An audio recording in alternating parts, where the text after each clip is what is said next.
Good morning, folks. How's it going? Yeah, welcome.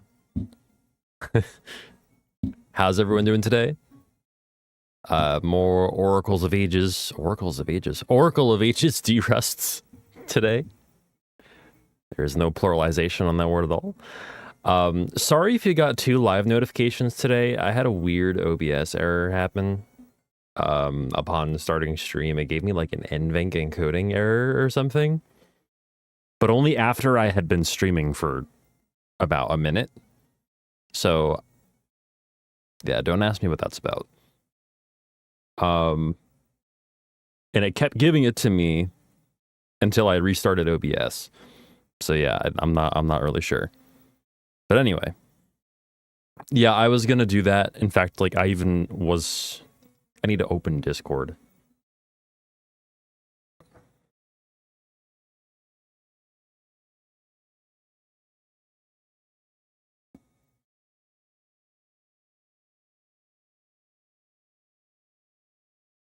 Yeah, I used to run both Ages and Seasons, but yeah, we're getting back into Ages. Ages has a route that's new to me, and I'm still trying to get used to it, but give me 1 second. Just mute this, bring this over. Wait. Oh, my, oh, that's a problem. My stream deck's not working. Hello? I can't change scenes. give me a minute. Yeah, Firebot's open. Restarted it after OBS went down. No, I'm gonna try to start Stream Deck first. It's Stream Deck that's giving me the error, not Firebot. Yeah, quit Stream Deck. Let me turn the music back on. There are 2 instances of OBS running. That might be the issue. How did this happen? Like, in my taskbar, there are 2 OBS studios. Oh, good luck trying to figure out which one is which. Okay. It might have to be, like, I need to close one of them and hope that it's not the one that's streaming. If you all see disconnect protection, you know what happened. Oh, no, in Task Manager, there's only 1. Okay, so maybe it's not 2. Maybe Taskbar is just lying to me then.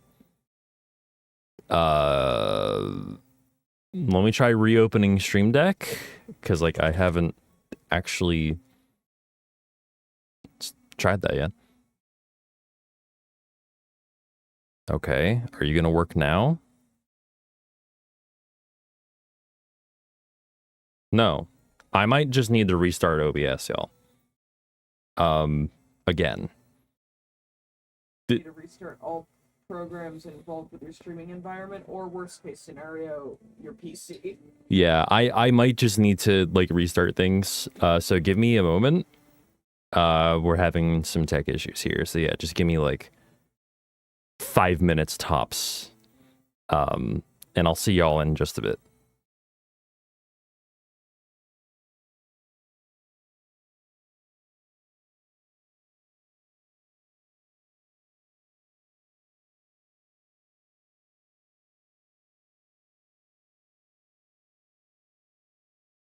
All right, let's see if it's working now. How about it? How about it, OBS? Hey, we're in there. Turn it off, turn it back on again. Technology. Is it any wonder people are so afraid of technology? Anyway, let me ping my Discord now that I'm actually live and, you know, functioning. Right, I need to get my Blue Sky post because I had closed Chrome.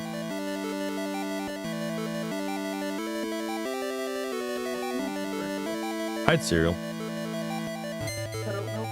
Yeah, it's fine. By the way, Danny, I've got good news for you. We don't touch Dungeon 7 in this speedrun. Straight up, do not even see it. Unfortunately, we do spend time in 8. Yeah, well, Dungeon 8 is fine because you skip half of it. Music. You skip like half of it. You have to hear the music for longer than a second. Okay, the music is another thing entirely, but by the way, because I restarted stream, ads are gonna go again, so my apologies. There's nothing I can do about that. I'm sorry. Let's see. Right, I was gonna bring my... I was hoping to have time for 2 runs today, but that's looking less and less likely by the minute. So it might just be a do a run and then like have a practice session type of day. I only have like... Oh, Booper's fucking talking. Wait, no he's... Wait, yes he is. Why is he talking?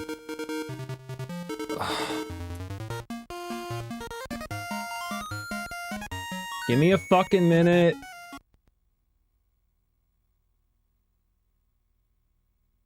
Stop using my microphone. Bitch. I feel when Booper mocks you. The Booper's just mocking me. No. Alright. Restart auto split. We're gonna get going momentarily, I promise. Sorry for the delay. I still haven't made a fucking live post. We'll get there. We will get there. I have like 19 things on my plate right now. Please forgive me. Why aren't you eating them? Eat faster, bitch. Because I'm bullshit intolerant. My phone just said A right in my ear. Hey. An instance of auto split is already running. Oh, not this shit again. I said ignore and it opened it anyway. Oh wait, no, ignored the instance open. Whoops. That's what that meant. Okay, shit. I should have read. Anyway, it's fine. It's working. There's only one instance of it. We're good.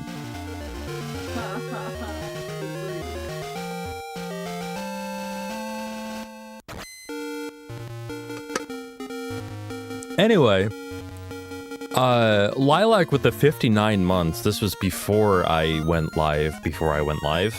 Thank you very much for the 59 months. That's almost a year. It's almost 5 years, actually. Speaking in reality. And also 69 bits as well. Nice. Thank you.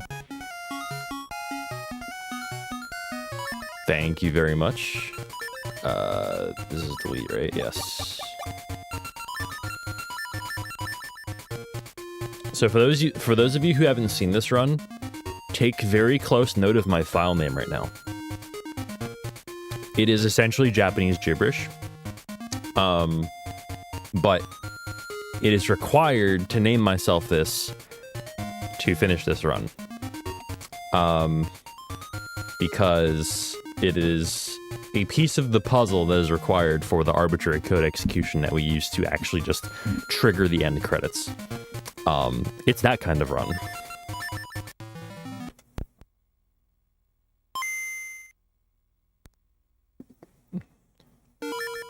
Okay, that should be good. Let's go. No more delay. Let's do it. Hopefully my auto splitter works today. And hope y'all enjoy the run. Because there really should only be one run today. It's that kind of run. Yeah, I mean, we still play the game for about an hour and 20 minutes.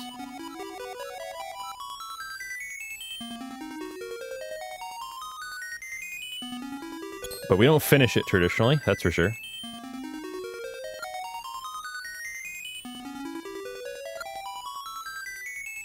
I'm gonna try something here.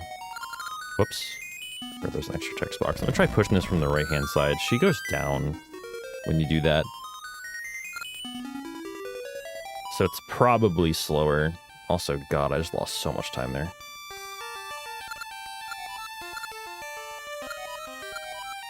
I talked to the bird twice.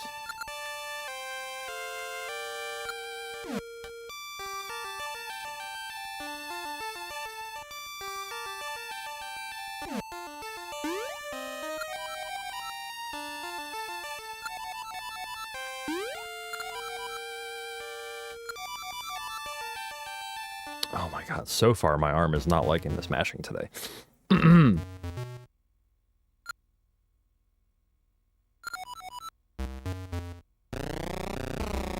This game is pretty mash heavy with text.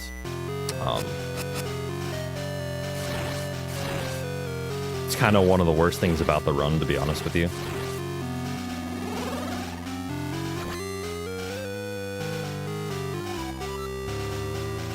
Hey, what's up, Angel? Hello. How are you doing?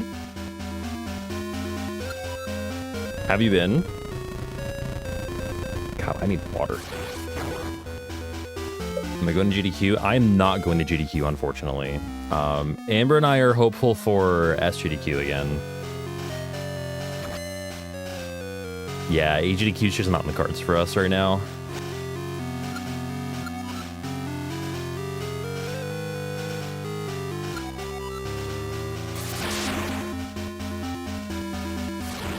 Yeah, hoping to go. I would love to hang at SGDQ.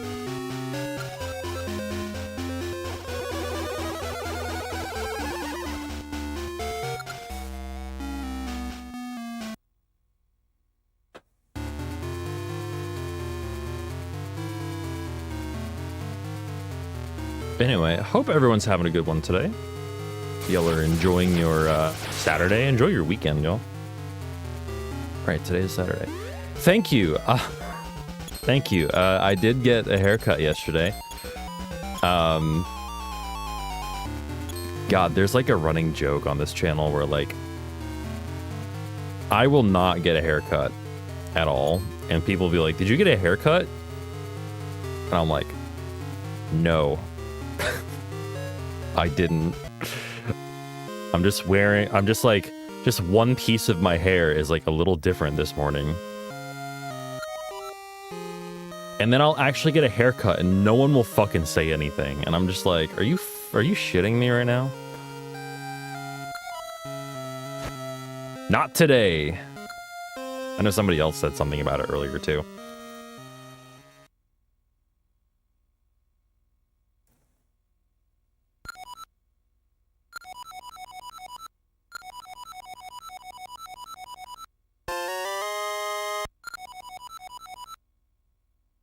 This is a really bad intro.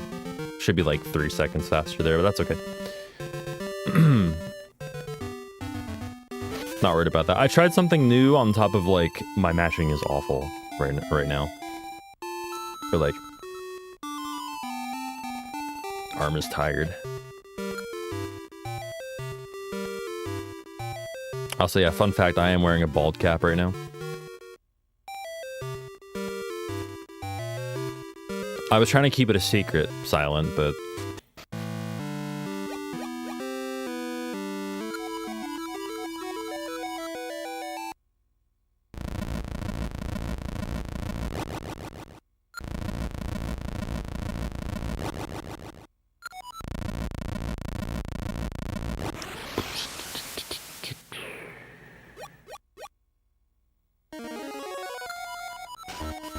Why the hell did auto split?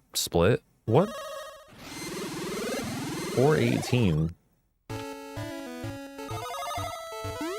Okay, so apparently the threshold is too low. Interesting.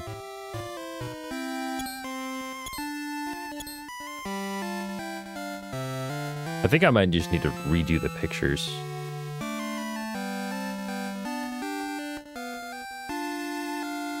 I think it's split when I entered Maku Road.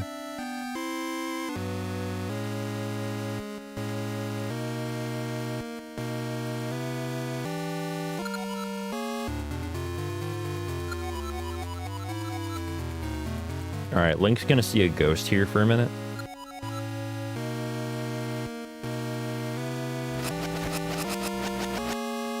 Okay. Ghost has been vanquished. In reality, that's RNG manipulation. We're going to manipulate a get-rich-quick scheme. Yeah, very spooky. I'm too low. I am way too low. Nice. I hate that that's possible. I hate that you can do that. Dig the lower mound.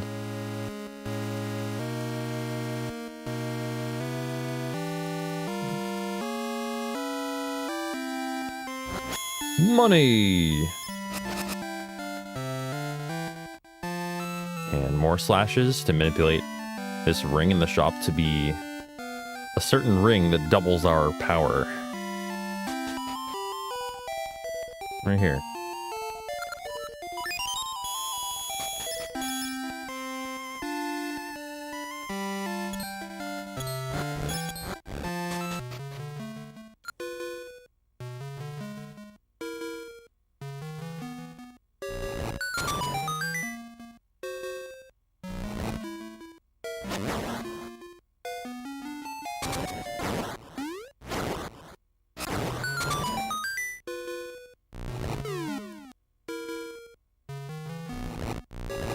This room right here, by the way, it is actually faster, even though you're going right first. It's faster to enter on the left side.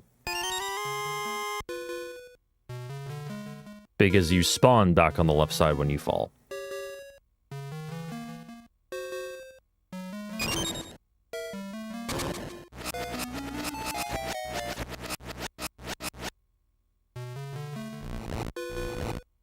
Sorry, I saw another ghost.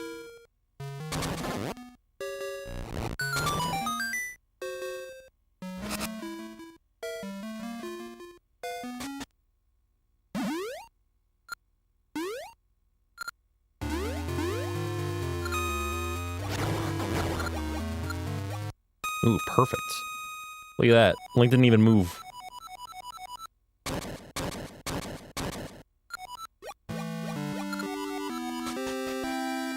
Alright, so now I'm gonna praise this ring, but before I do,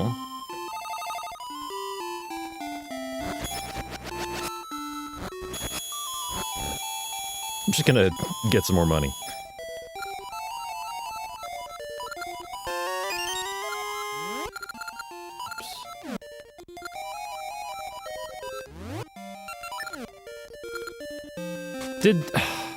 Why is it? Oh my god. Okay, the threshold's too low now. It's just splitting any old fucking place.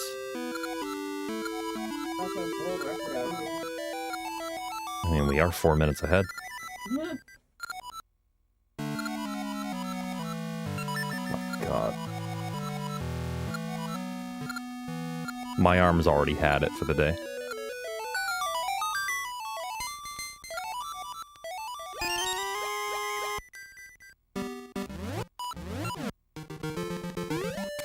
Alright, so we know the mashing's not going to be very good today. Or at least, like, I'm just, like, not warmed up yet with it, I guess.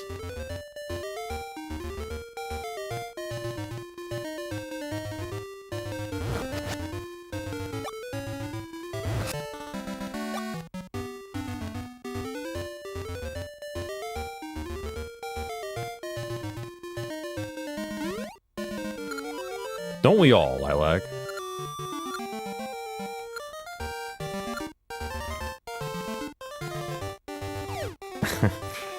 Don't we all?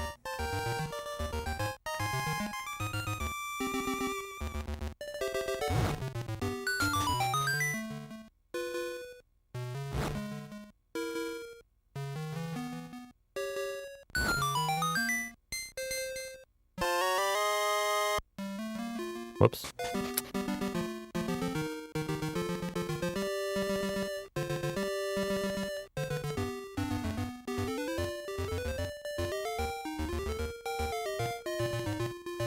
No, see, Stella, I choose not to pay attention to Labrina's economy, therefore it doesn't exist. That's how it works. That's how everything works, actually.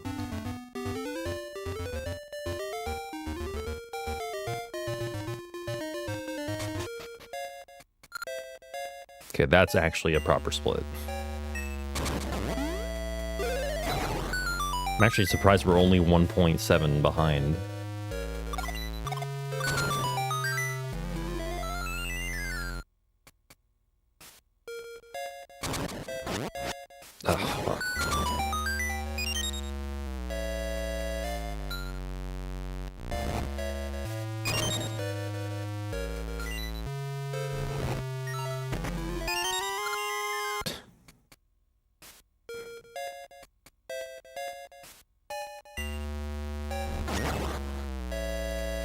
I don't trust these keys at all.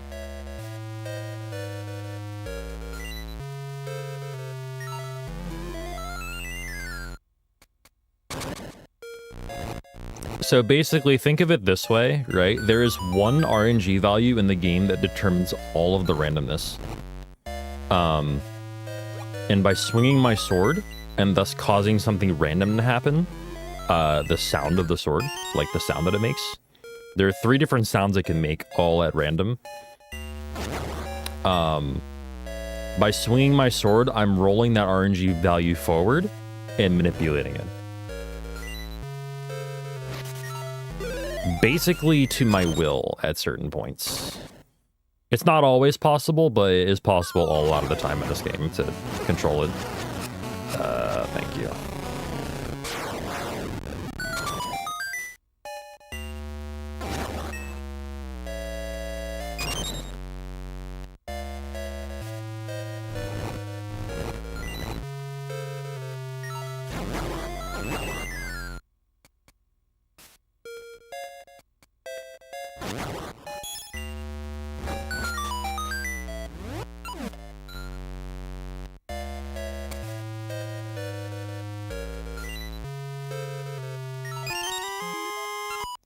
The next manipulation we're going to do is right after we leave Dungeon 2.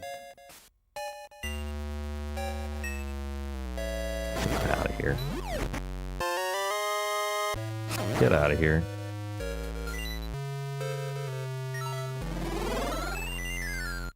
Now, we're not going to finish Dungeon 2, mind you. We only finished 3 dungeons in this run. This one, Dungeon 3, and Dungeon 8. Those are the only dungeons we actually finish.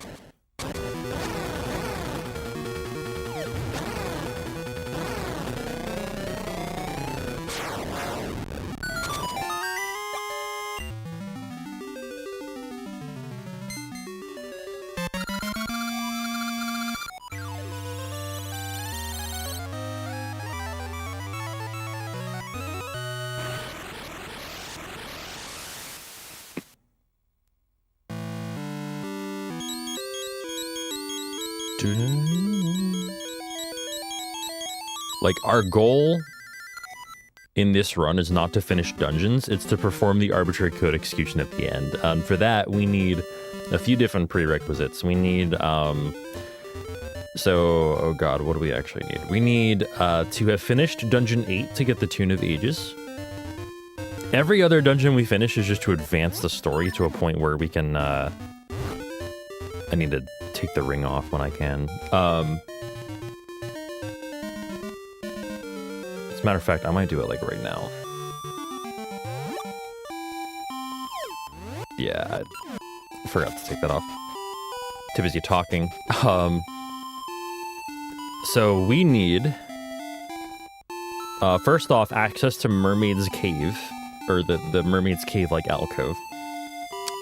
We need the Tune of Ages. We need every type of seed. A seed shooter.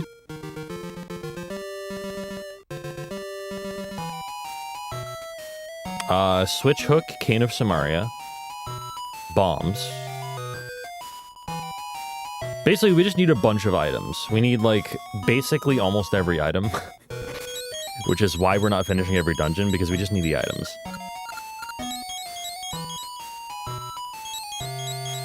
Well, we don't finish the game in the traditional way. Do you know what arbitrary code execution is, Jin?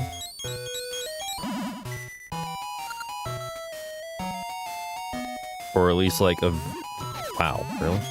Like, do you have a vague idea of what it is, maybe?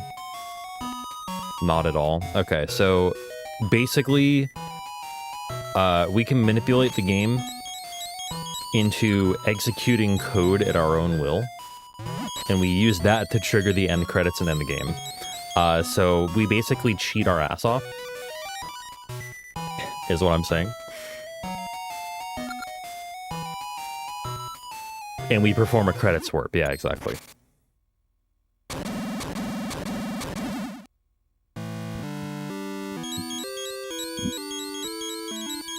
And we still play a good portion of the game.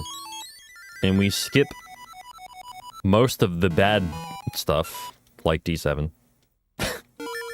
I'm not gonna name names, but D7. Hey, what's up, Rex? How's it going?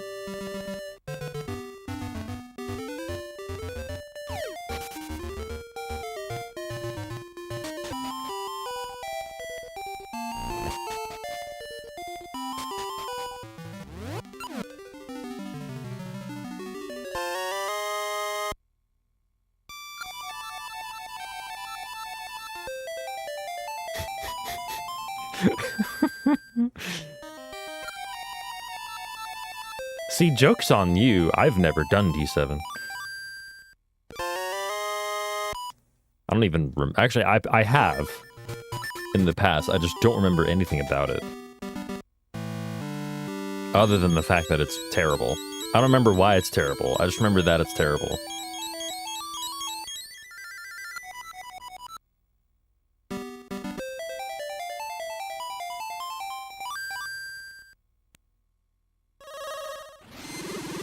But yeah, the final, just know that the final piece of the puzzle is the Tune of Ages.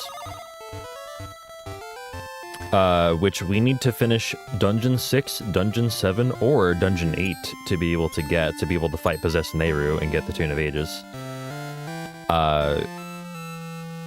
Dungeon 8 is the fastest. It's also, probably the hardest route to do. It's definitely the hardest route to do because it involves doing a quadruple frame perfect pause buffering pit walk in about 2 minutes. It's coming up very soon. So we skipped the cutscene where the guard brings you back to the castle after you get mystery seeds, and we use that cutscene for later to put us in a state which keeps us from falling into like the whirlpools around that island. You know that island? That leads to Dungeon 8? Yeah, we just raft there in this run.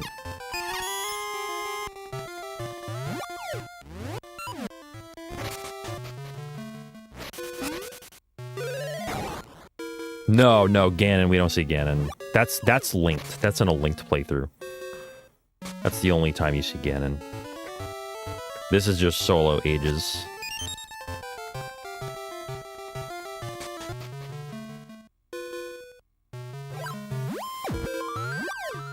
Can't do that correctly. Okay, here we go. Let's see how long this takes me. This might take me a bit. Just fair warning. Nice.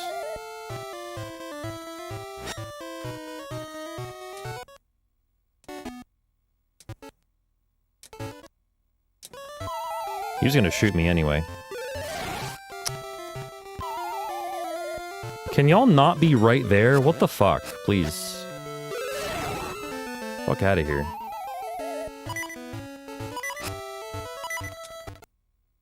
Oh my god.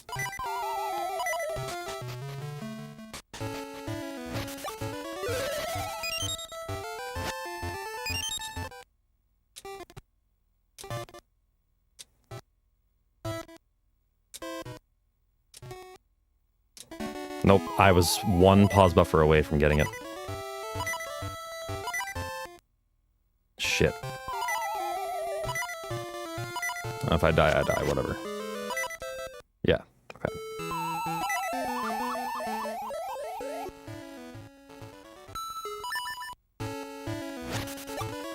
This trick is incredibly hard. Nope.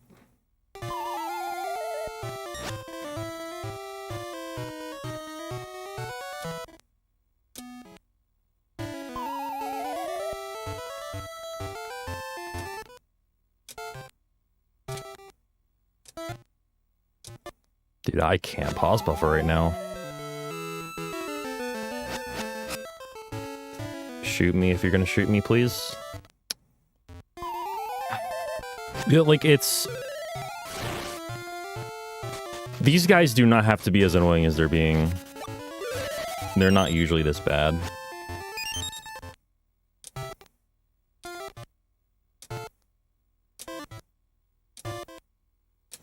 Nope.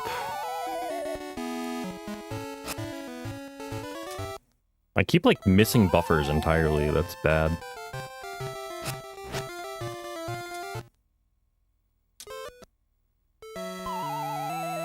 It means I'm too early on the inputs.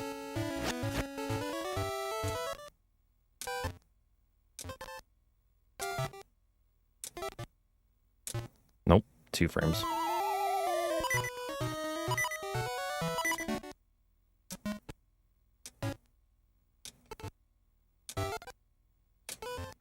Nope, that was 2 frames.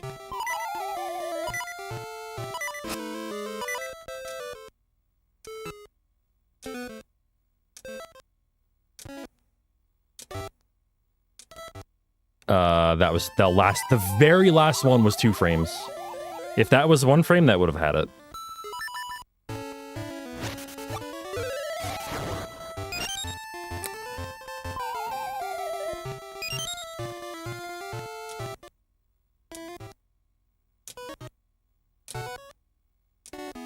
Nope. One of those was 2 frames. I couldn't tell which.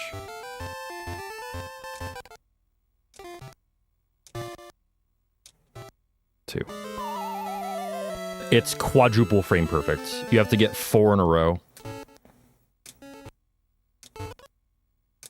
Nope. At 60 frames per second. So yeah, it's toxic.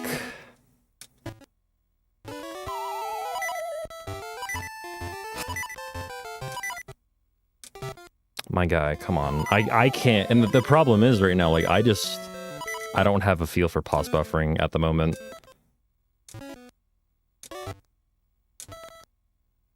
There it is. We got it. Okay. And we're on half a heart, so if I die on my way to the cutscene, we're gonna have to do it again.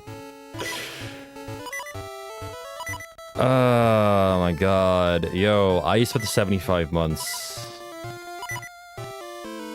Don't kill me, please. Don't trust you. Thank you. Okay, we're fine now.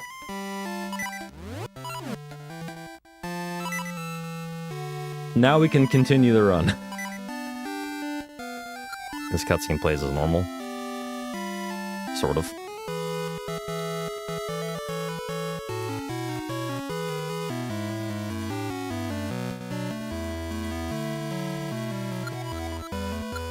But yeah, that trick is extremely toxic. And I'm probably never going to be able to do it consistently. But yeah.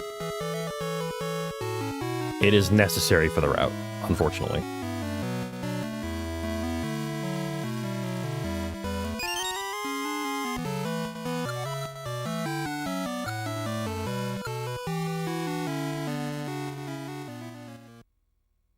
Cheating live on Twitch. So basically, the gist of that trick involves, so pit walking itself, right?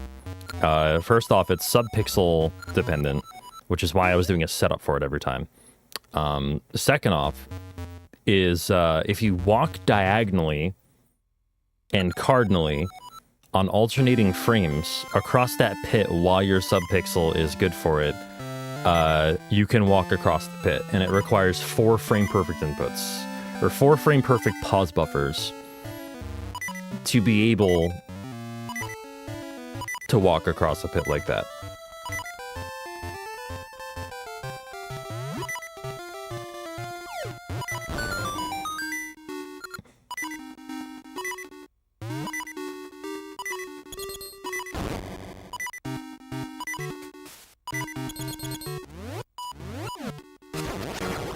Thank you for the heart. They seem to always give me a heart. They're nice. They're nice enemies.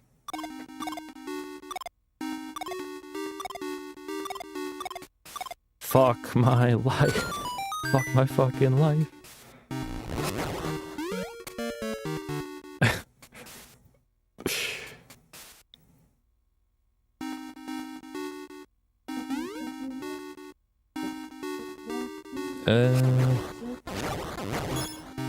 That could have been worse.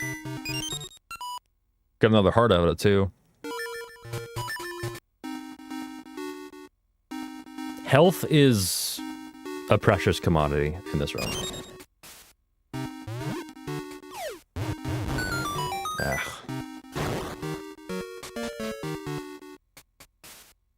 Losing health is considered really...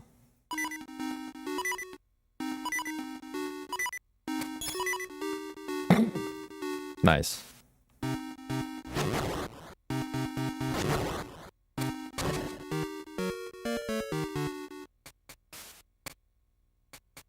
D2, we spend so little time in here, and yet it still finds a way to be fucking terrible. Not a single one of those guys dropped something.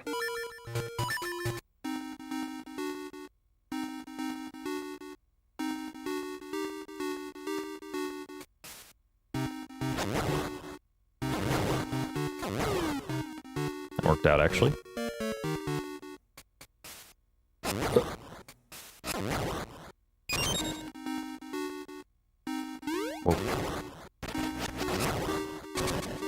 So we know we're not going to see Maple. We've already seen her. So I'll probably take the RNG manip at this dungeon a little bit safe.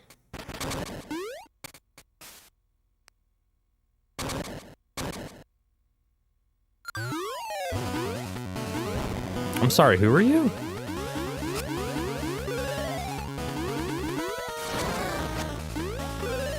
You can be random without being, like, a rude piece of shit, you know?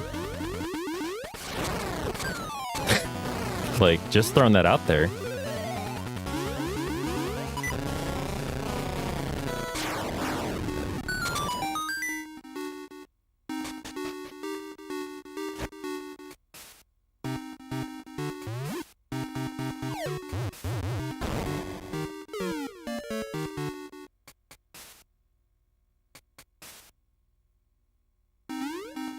Alright, so after this dungeon, which is gonna end, like, right now, we're getting the Rock's Feather right now.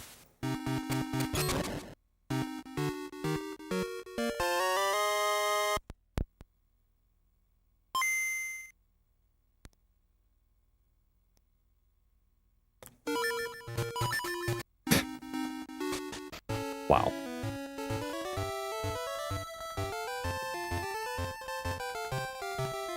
Just words to the wise, by the way, if you're a viewer of somebody on Twitch, like, don't ask them if they've gained weight. Like, what the fuck is that?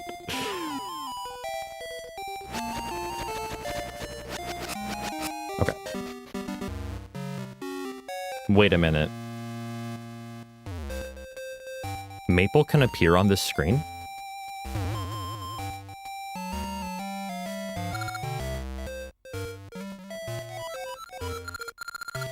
That's bad. It is a soft lock, yes. I didn't know Maple could appear here. A reset, now's the time to do it. So I'm just trying to find out how to get around this. Okay, so basically I need to do the... I had no fucking idea Maple could appear on this screen. None. I've never seen this. So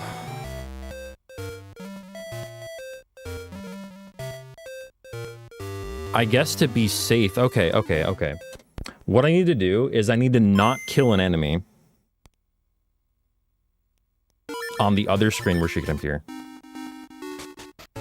Like, because it's no wonder I've never seen her, because in order for this to happen, I need to have, like, exactly 29 kills coming into here, and then kill something here, and then have her appear there. So, yeah, now she shouldn't appear.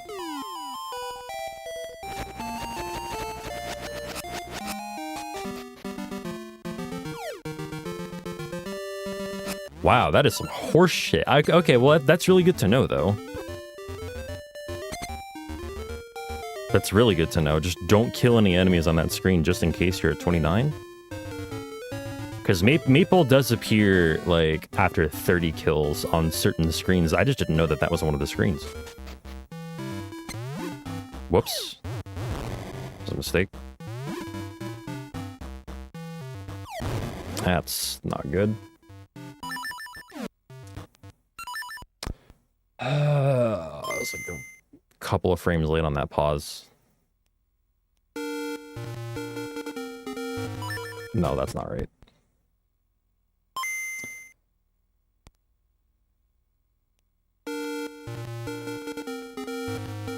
I'm doing a backup. Very fun backup. 1, 2, 3. We had to transition 16 times. 10, 11, 12, 13, 14, 15, 16.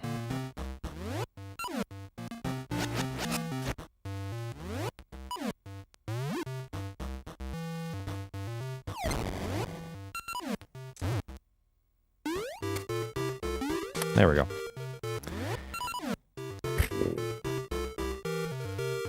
Well, this run went south really fast. Yeah, it's the fastest text, yes.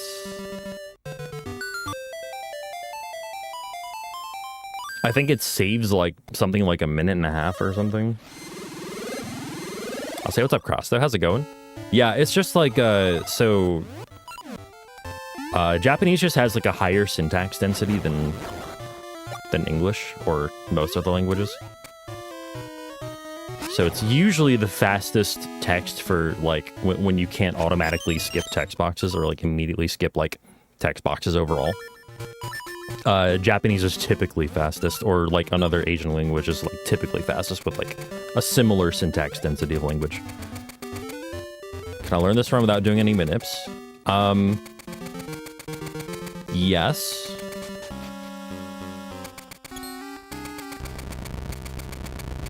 I would at least recommend doing, like, the beginning manips, though. Like, at the very start. I think those are, like, simple enough. Other manips, like D3, I think D3, like, the first quarter of D3 is also worth learning, just because that Armos room is so bad. Like, you kind of don't want to do that room without manips.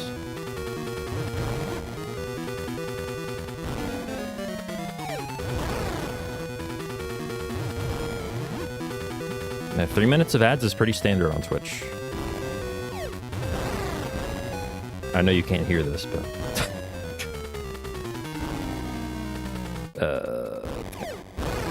That was a slow fight. Not through fault of me, but just RNG was slow by a couple seconds.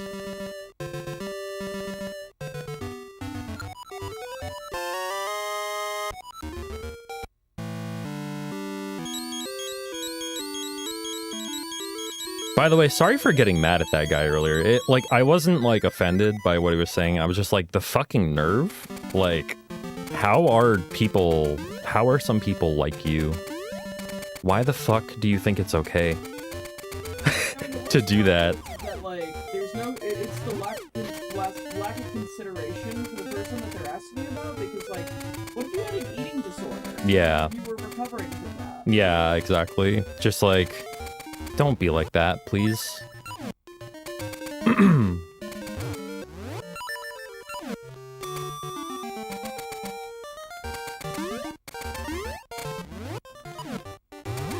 think this is the last bomb I need. Ugh. Thanks for nothing, Moosh.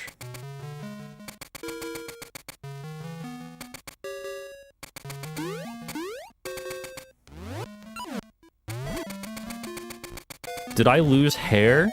Flame, you can't just ask someone that. My god.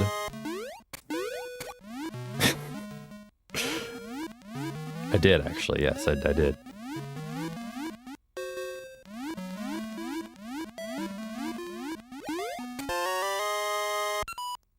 And for the record, by the way, yes, I have gained weight over the past 3 years. I have, it's true. Whoops.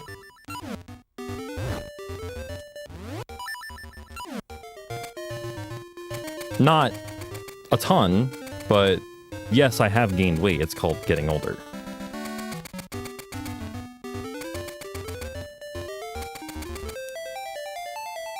Like, I'm 32 years old. Like, yeah, I have a little bit. It's a thing that happens.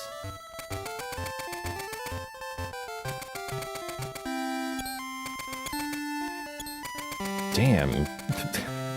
Damn, Tej, have you gotten older? You can't just ask that.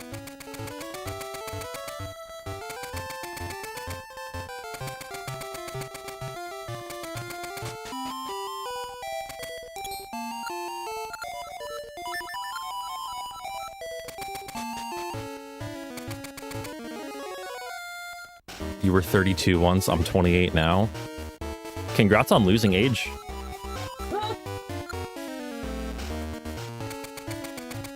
It's not easy to do. Alright, so next stop is Tokay Island. Final destination for all your vacation trips. Where you can get your shit stolen.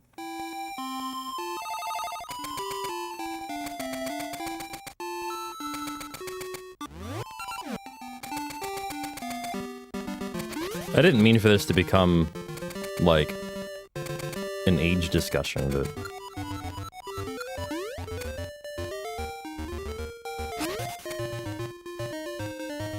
Alright, I'm gonna try to do this seat as early as possible, so that it ends as early as possible, so I can trigger it again in a reasonable time period. Basically, I'm just gonna, like, chill a little bit here. Like, I think that's faster than just immediately transitioning to a feather and sword.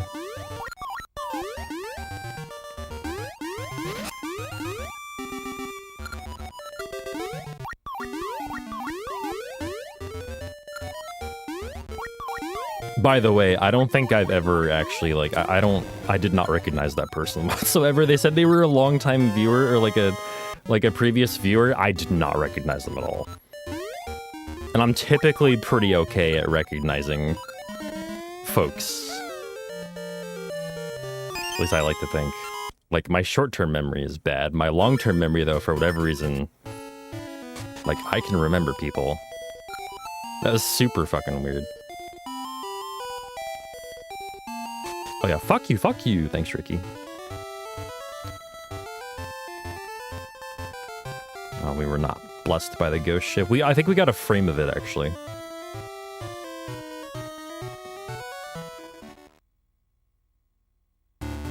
They followed you in 2022, but that was their first chat in here. That's a hell of a first chat.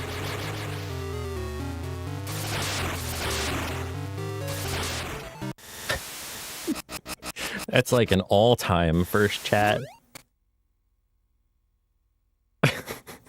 Word to the wise, if you're ever in someone's Twitch chat and you haven't ever sent a message in that Twitch chat, do not have your first message be, have you gained weight?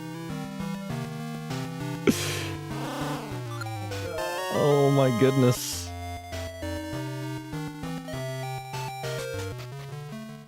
It's actually really funny. It would be funny if it weren't kind of sad.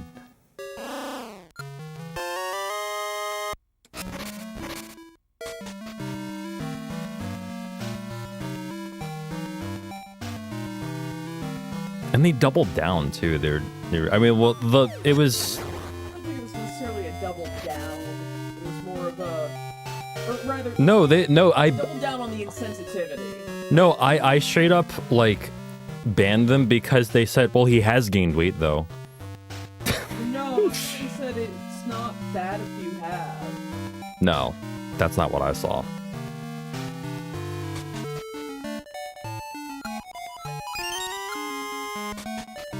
I'm pretty sure what they said was it's not bad if he has though.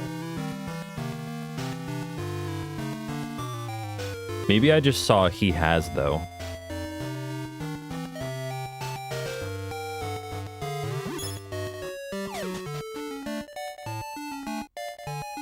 Like, I will be happy to be wrong here. I'm fairly certain you're wrong. One of the mods can look at their chat history. Alright.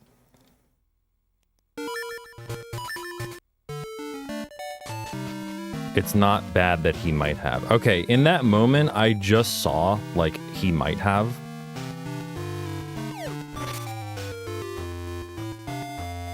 But yeah, also, yeah, reading the room is a thing. It was a double down on the insensitivity, but, like, not sitting there and still insisting that you have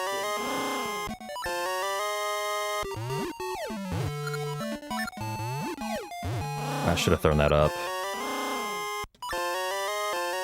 Yeah, because now I have to deal with feather as a mashing button, and that's kind of awkward. Okay.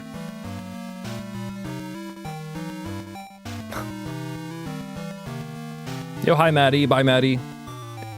Have a good one. Hope work goes smoothly for you. Is that too early? Yeah. Fuck. Alright, that's too early.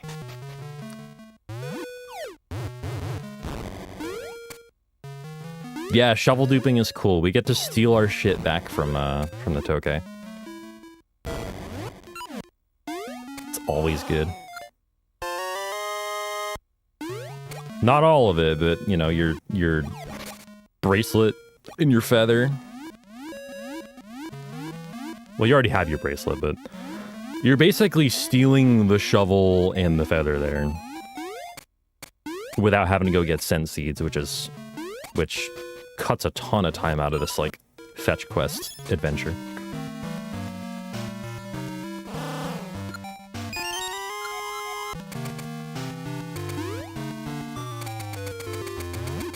Fuck.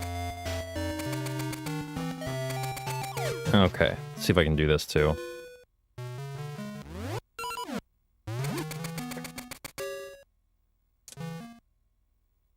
That should be fine. Yes, perfect. Okay. Ooh, and a free heart as well.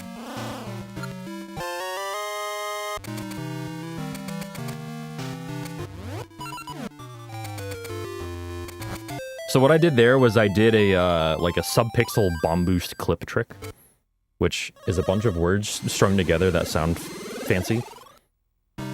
But basically, you're not supposed to be able to do what I just did.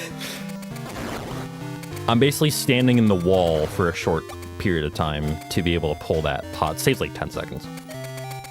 10 to 12 seconds, I think, ideally.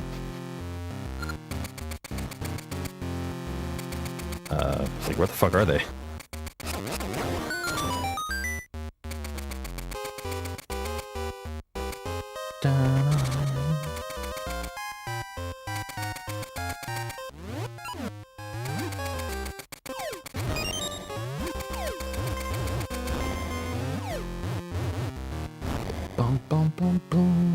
What's up, Splice Blue? How's it going?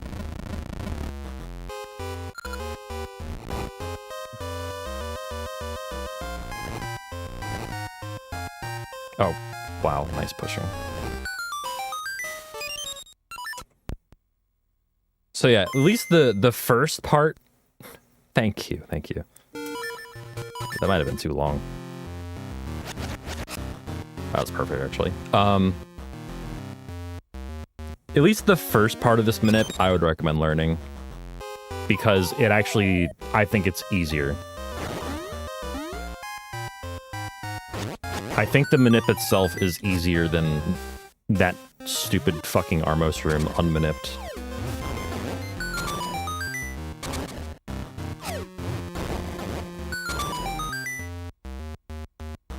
Ah yes, Moonlit Grottot.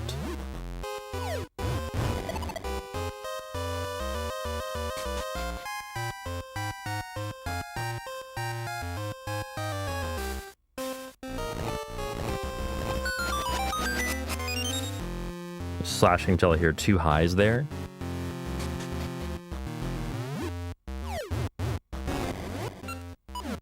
Nothing rolls RNG in this room.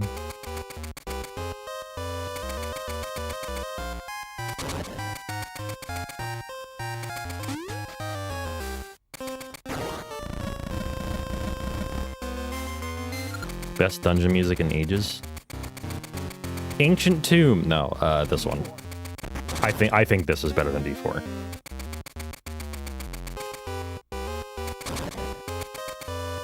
D4, after a little bit of time, sounds like almost kind of soulless to me.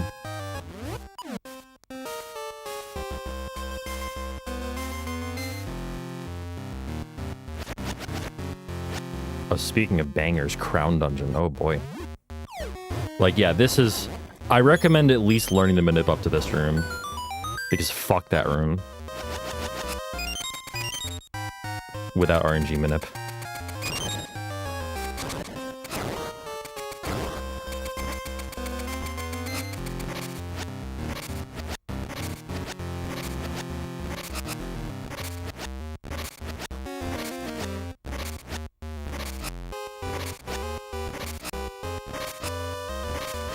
Well, I've got good news for you, Danny. We don't fight that boss.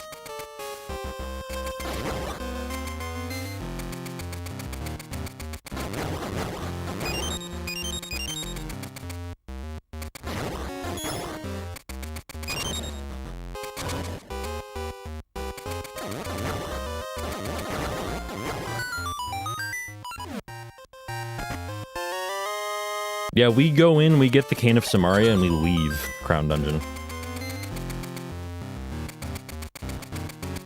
We say, peace the hell out.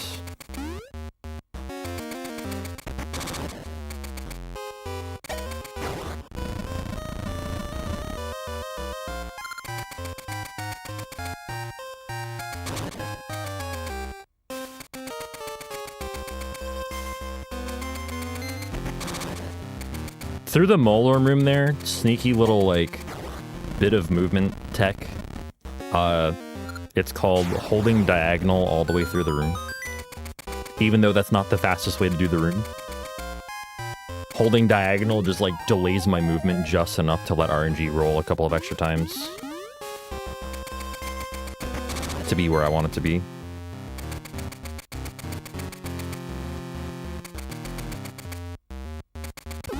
Little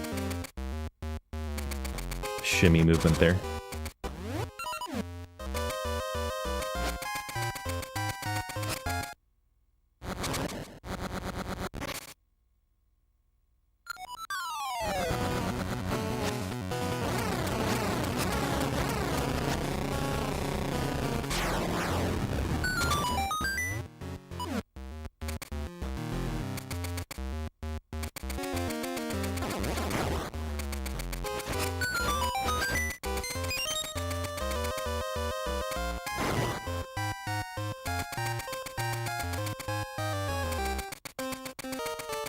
The end goal of this minute, by the way, is extra Pegasus seeds. You want to leave this dungeon with, like, a full bag of Pegasus seeds.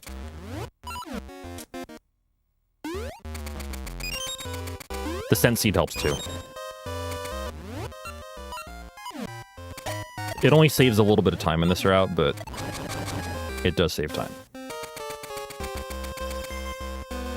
Basically means you don't have to get it later from the tree and get a text box. That's all it means.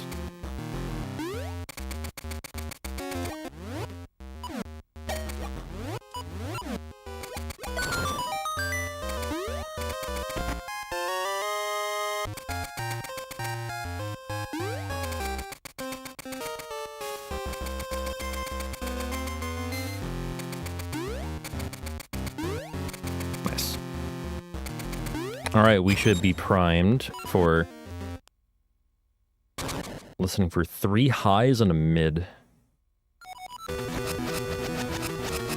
There it is. Okay. And you're gonna come down here.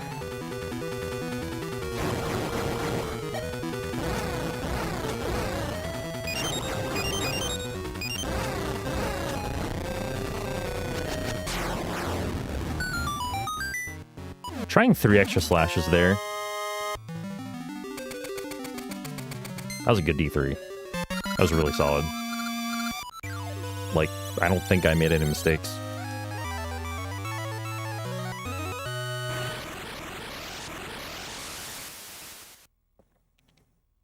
Oh yeah, that's a 23-second gold on these splits.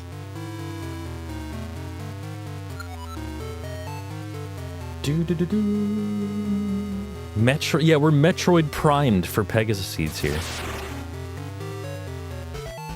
I'm not a Metroid person, but I hope y'all are enjoying Prime 4. For those of you who are. For those of you who are enjoying it, I hope you're enjoying it. For those of you who are playing it, I hope you're enjoying it. Whoa, hello. Fancy seeing you here, Octorok.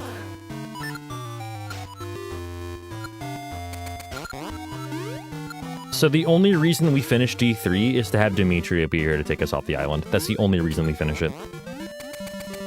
And, you know, we need the seed shooter, but, like, the reason we actually finish it is because we just need to advance the plot.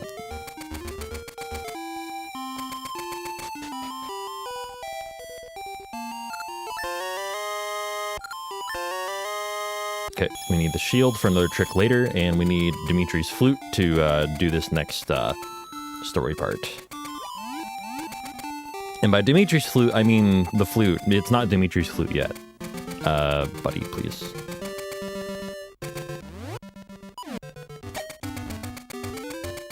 Nice.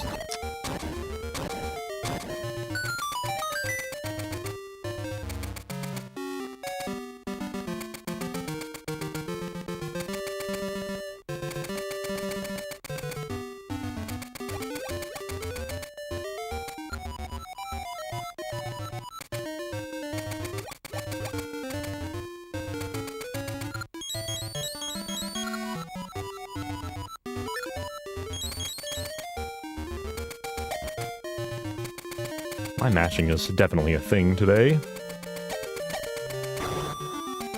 Somehow I'm on the same RNG despite slashing 3 times. At the end of Shadow Hag. Yeah, same RNG.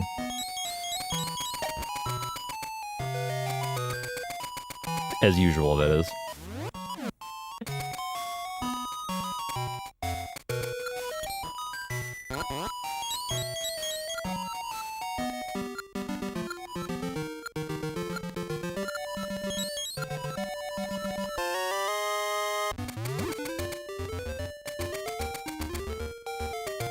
I can't tell if my mashing is actually slow or if I'm just getting used to it being, like, fast. I don't know.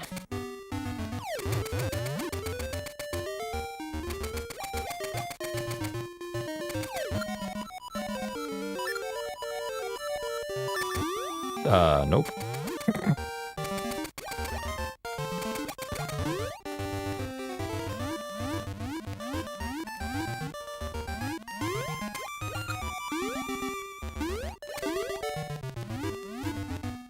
Yeah, so now that I have, like, since I manipped for full seeds, like, leaving D3,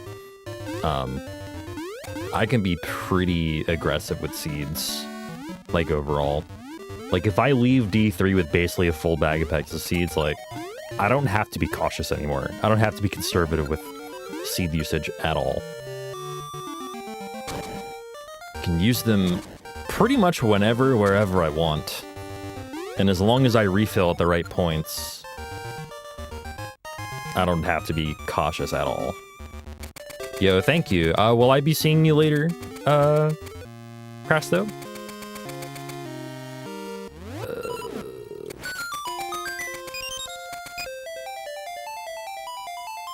Have a good one either way. Yeah, what's up, Glenn? How's it going?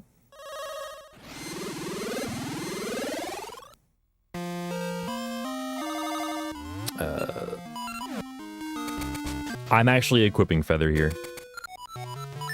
I've decided. I think equipping Feather here instead of just straight up just going straight to the harp is like the play here.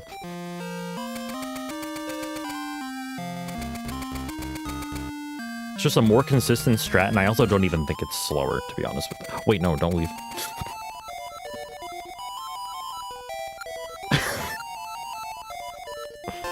It's the other guy's house you leave, not this one. Yeah, just because you can jump over the staircases and you can jump over these guys' shops as well, and jump there too.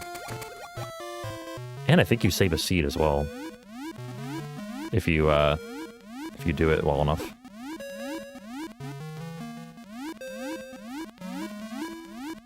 You'll leave here with, on average, more health. And right there, you just menu to harp, which isn't that bad.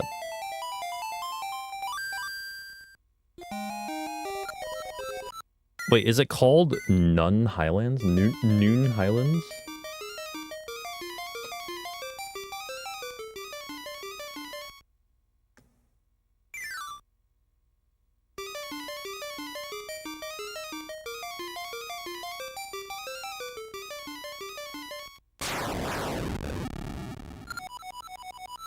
That mashing felt good.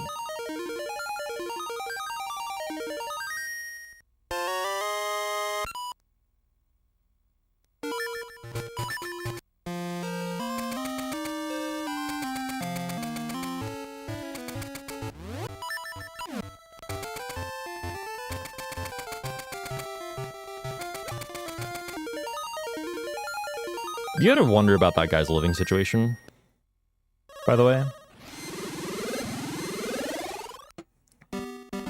Just how? Like, how does that work? Does he pay rent for that place?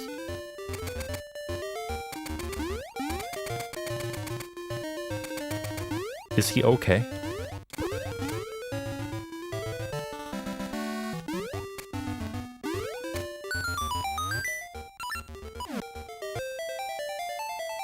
How does he leave?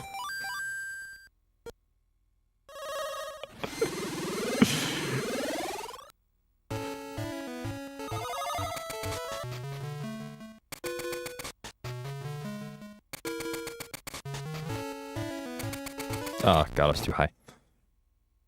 That feel when you're too high to push a rock. Feel me?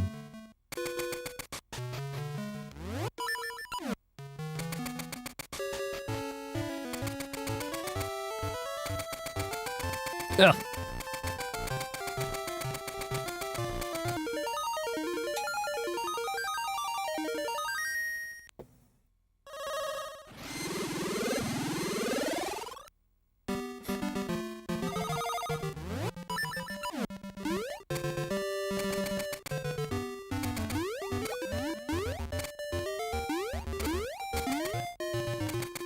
I could have been a little more aggressive there. My health is actually really good right now.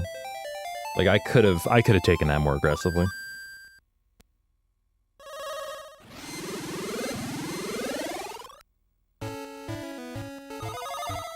Whoops.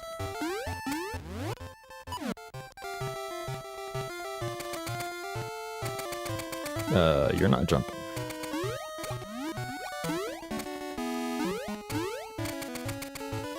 My head looks different. Yeah, I switched heads before stream today.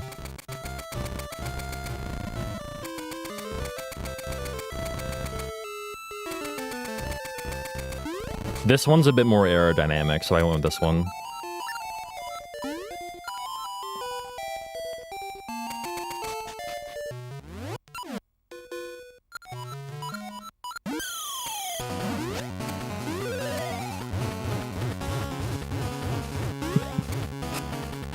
My head lost a lot of weight yesterday.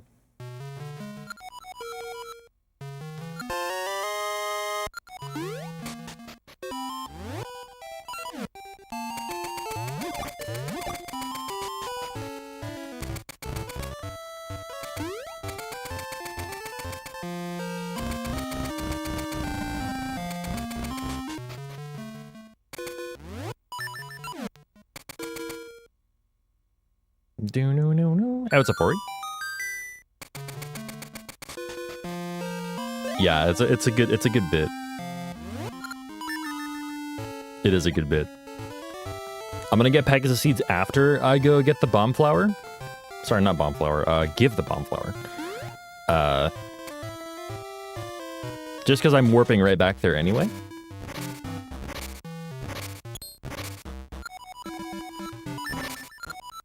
And they wouldn't be there if I like. You can't get them twice in this segment. So,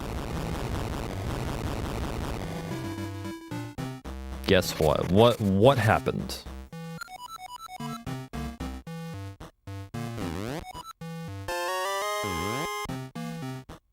What's up? 40 days. Is that when you're traveling to US?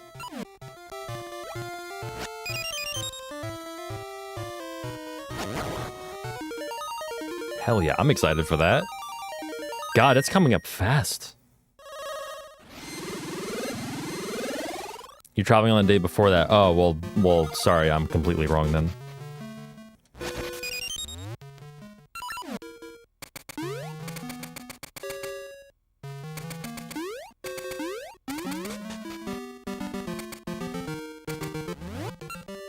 All right, time for banger alert here.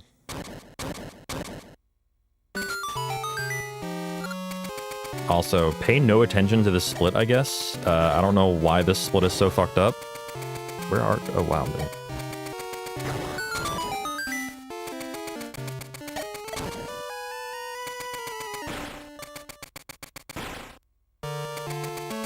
This dungeon song sounds like it's crying out for help.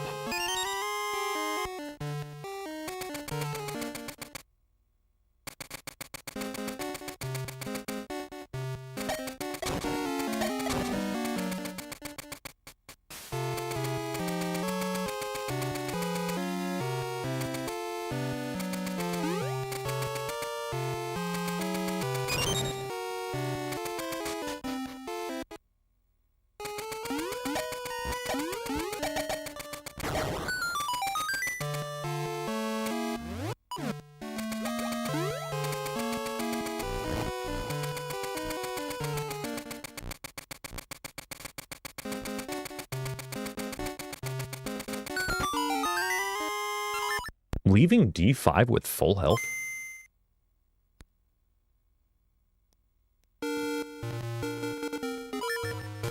Okay, the splits are not correct. Don't pay any attention.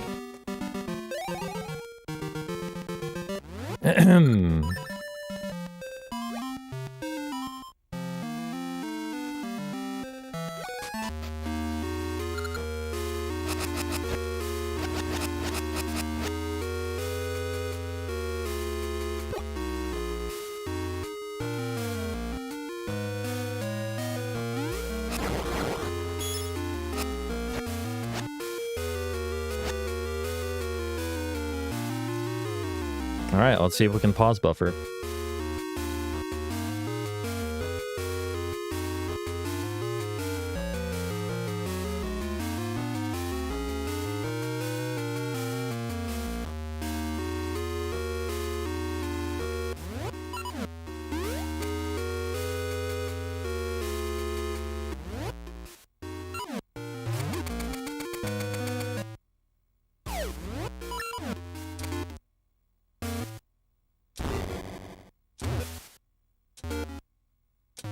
Nope. I skipped over the frame. Oh, damn it.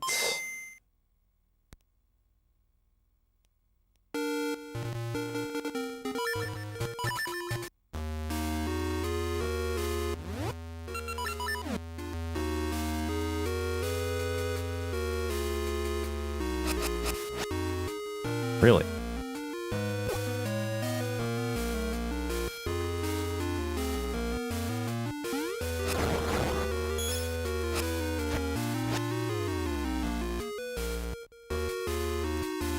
Did I not... Wait, I think I didn't slash entering the room.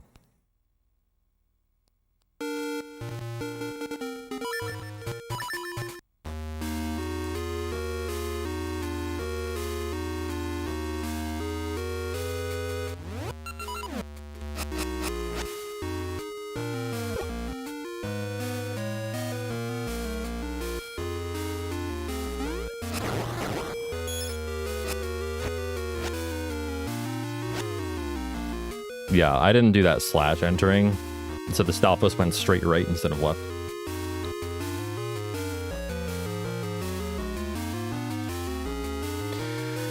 Oh boy.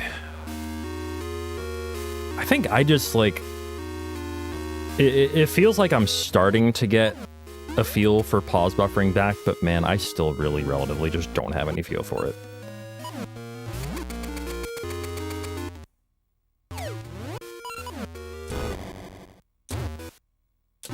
Nope, skipped right over the frame again. Like, I'm really good at buffering 2 frames.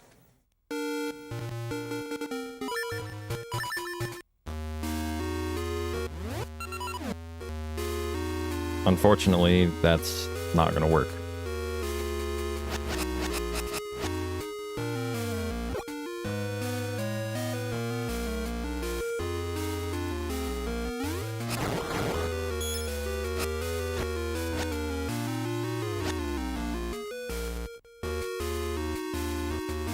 Who, me, Jin?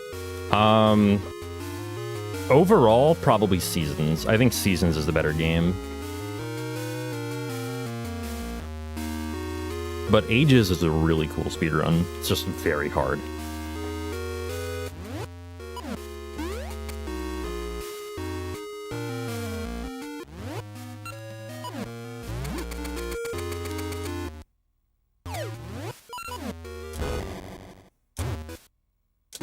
That should work. There we go.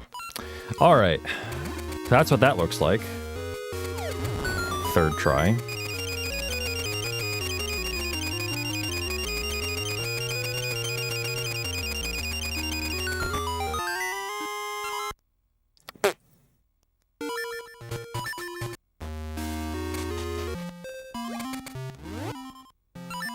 Oops. Menus.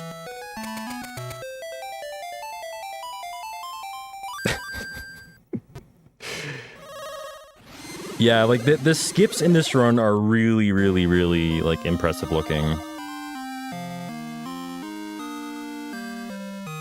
Seasons has one as well. Also, I did not mean to actually go here, but whatever, it's fine. It's an extra menu to go there first.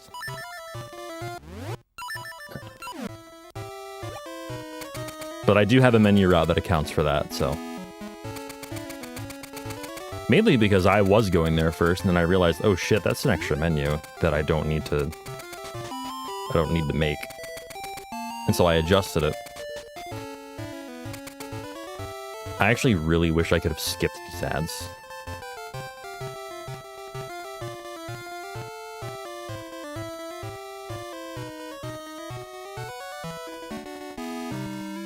So yeah, so the old route that we did the what do you call it? Did the Goron minigames. This route skips them because we don't have to do D6.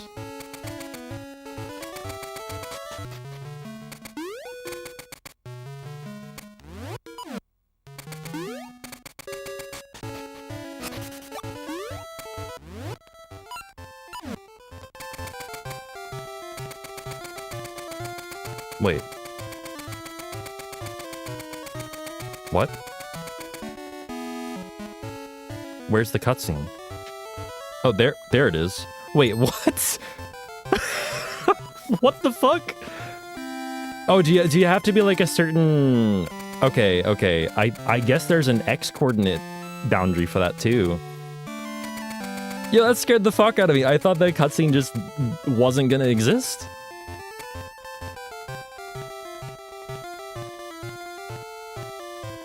I don't know what happened there.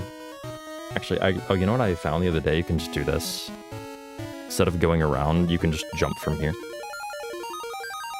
What's up, Kirby?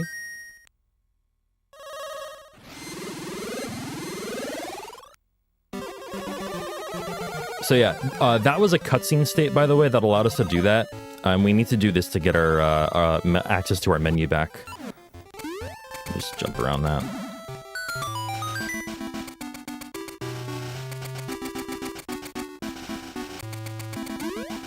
Okay. Okay, that's... I mean, there's a reason why I collect health before coming here, because this place kind of just is brutal.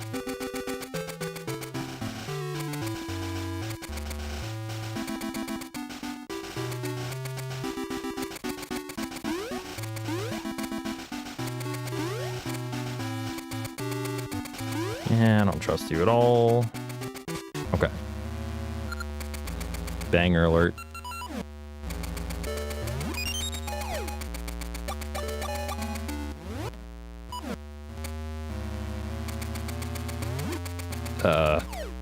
That works.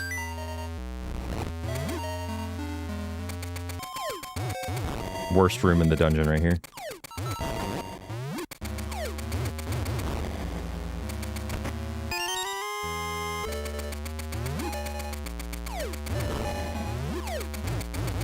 Nailed it though.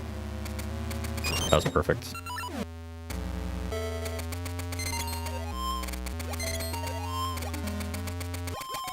Whoops. Whoops. Third try.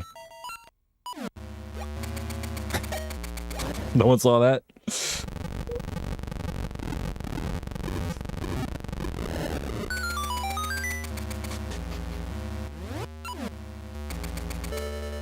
What I wouldn't give to unhear this song for the first time.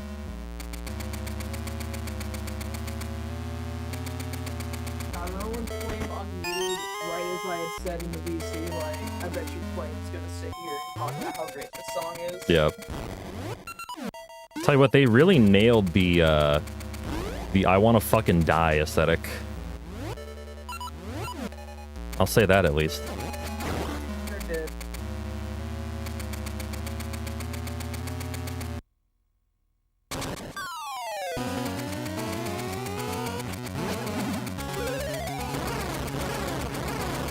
Okay. This mini boss sucks, by the way. But that was an okay fight.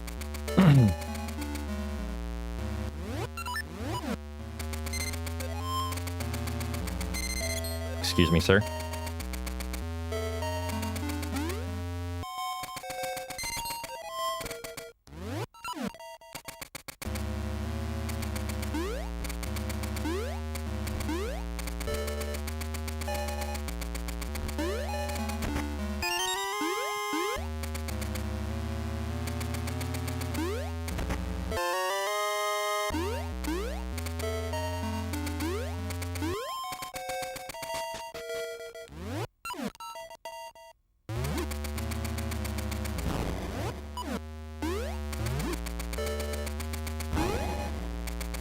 Those jumps are so cool, by the way. Just if you fuck them up, you're fucked. But because you have literally just as many bombs as you need to do that trick 4 times. Like, you are out of bombs if you mess up any of those. Whoa.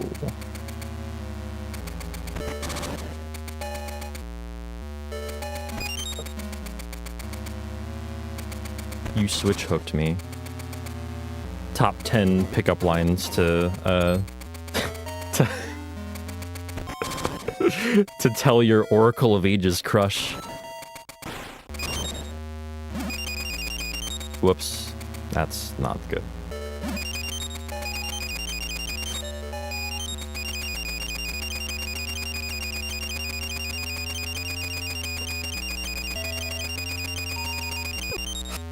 Yeah, I knew they would be a nuisance right there, please.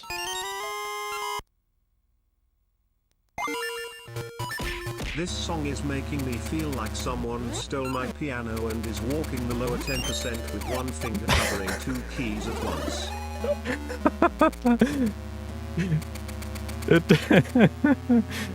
It sounds like multiple pianos falling down the stairs. Yes.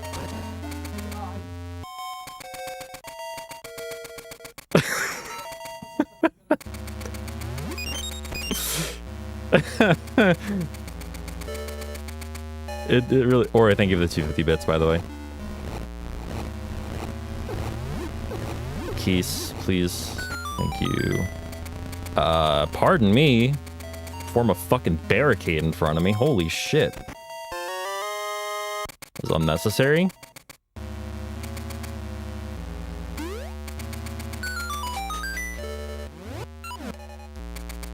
I can be aggressive with seeds here.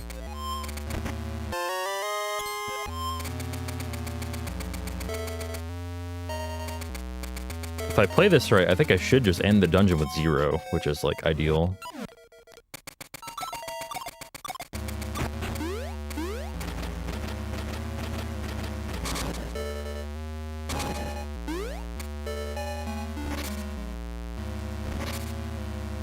Yeah, I think they certainly did not have to give the bass a tritone harmony. They didn't have to do that.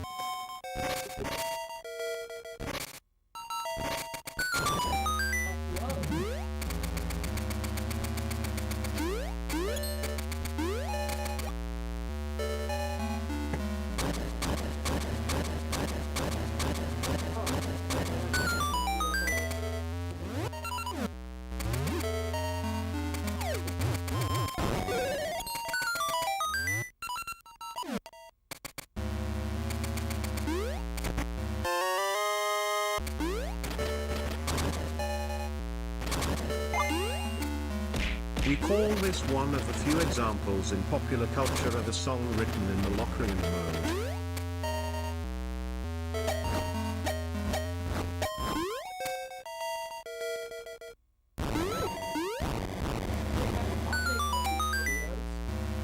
Oh boy, okay.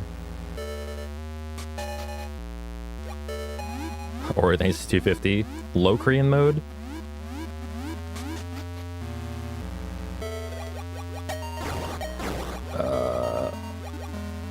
Bud. Alright, whatever. Did not have to be 8 feet deep in the wall.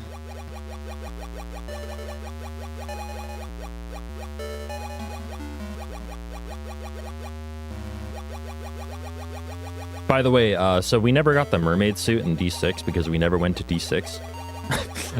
But the game just kind of assumes that you have the mermaid suit for those rooms. So that's funny.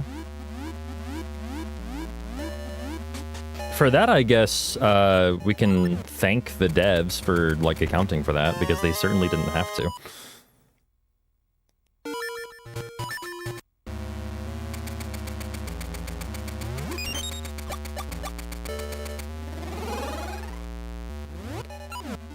Alright, we should not need any more help this run.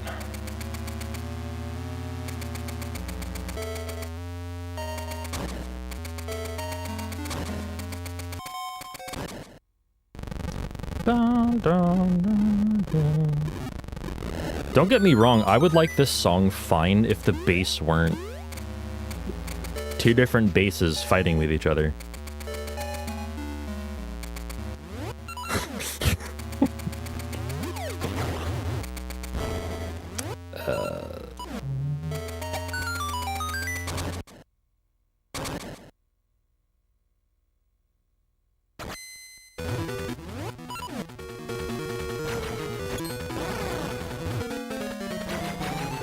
Whoa, 2 of them. What? Hello? Good recovery? What the fuck was that? What? Ramrock's got tricks. What was that supposed to be?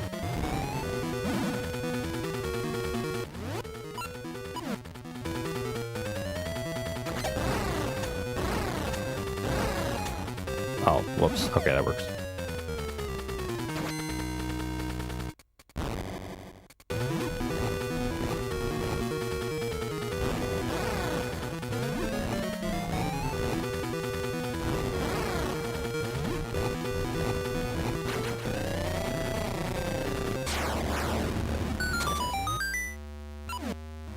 Damn, I ended with 1. Or allocation.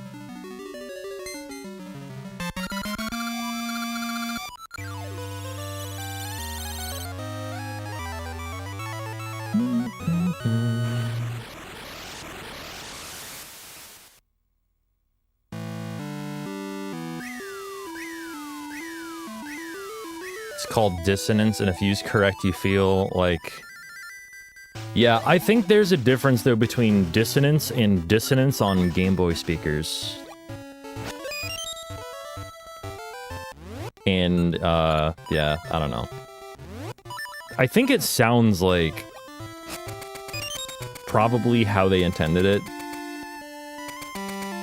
But that doesn't mean it sounds good. It sounds like someone taking a shit. And not a good one. Alright, here we are. So, we're gonna do arbitrary code execution to end this run. We're gonna get the Tune of Ages from fighting Possessed Nehru very soon, but first, we can get into the... Oh. Wait, really? What? Okay. We can get into the castle, for the record, without opening here. In fact, we have to get into the castle without opening here because we don't have the mermaid suit. But we do need to open this place and go to that screen, because that screen corresponds with a certain map tile that we have to select to perform the actual ace. I don't know why that guy caught me, I'm not gonna lie. That made no sense. But just glad it didn't happen on a decent pace run. Okay, we can sneak in by doing, you know, stealth. Like that. Stealth.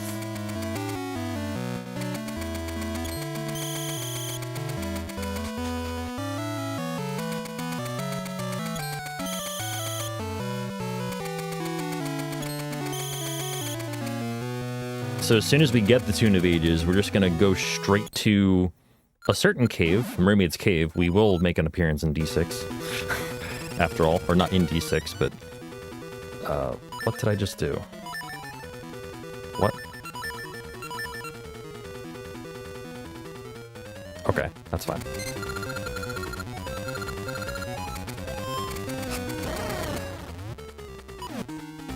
I don't know what that menu was, but...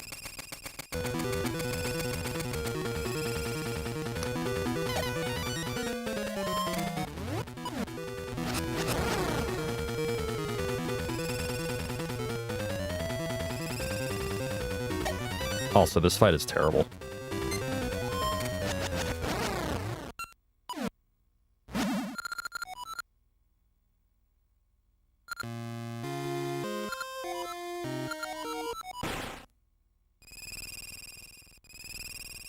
Alright, so, now that we have the Tune of Ages, we can do something called the text warp, which I've already done in this run once. I didn't really explain it, but...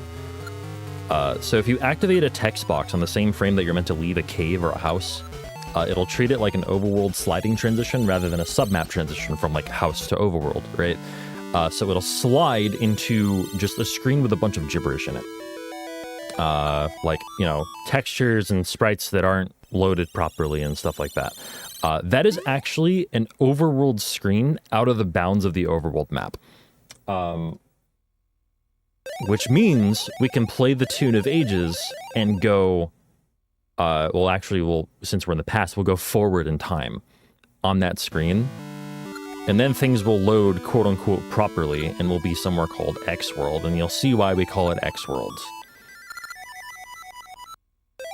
It'll be pretty self-explanatory once we get there. But what's not self-explanatory is the actual actions that I have to take for the ace. So, 3 things have to be done. I have to move in a very finicky way to keep my subpixels consistent to a very certain spot, and then pull a bomb and throw it into another very specific spot on the Y coordinate.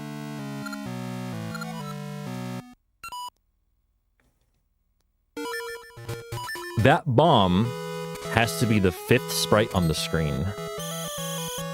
So I'm going to be loading the screen with a bunch of other sprites. Hang on. There we go. So this is a text warp. This is a more normal looking one, quote unquote. It kind of like looks like it was almost meant to happen, but it's not. Like, you know, the transition isn't that weird. This one, however, will be.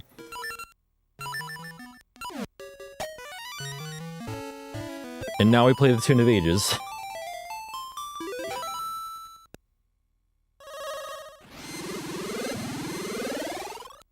And then after I throw said bomb, by the way, into that very specific spot, then I choose the map tile that I was talking about earlier. You choose the map tile, and that map tile will then just skip you straight to the credits. So this, if I do it correctly, is what it looks like.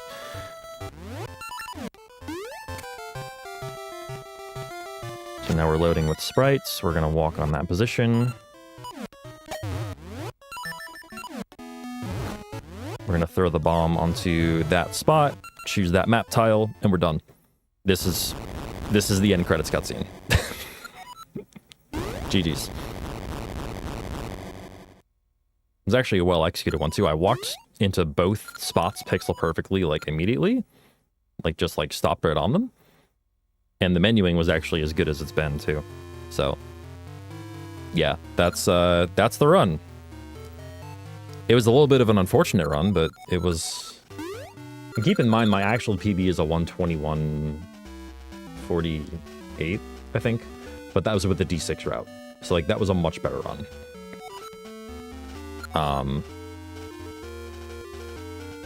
Like, overall, for its route. This route... God, I spent, like, what, 3 minutes trying to pit walk as well? Something like that. Yeah, thanks to GG's. So, yo, Morpheus, what's going on? Yeah. Do you know why, Ice, or are you saying for some reason because you actually don't know why? Because there's a reason that the game volume is low here. Yes, that's exactly why. It's because you're in a map menu.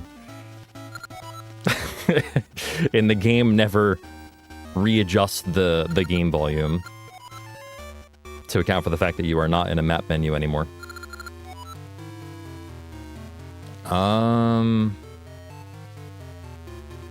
I straight up do not have time for another run.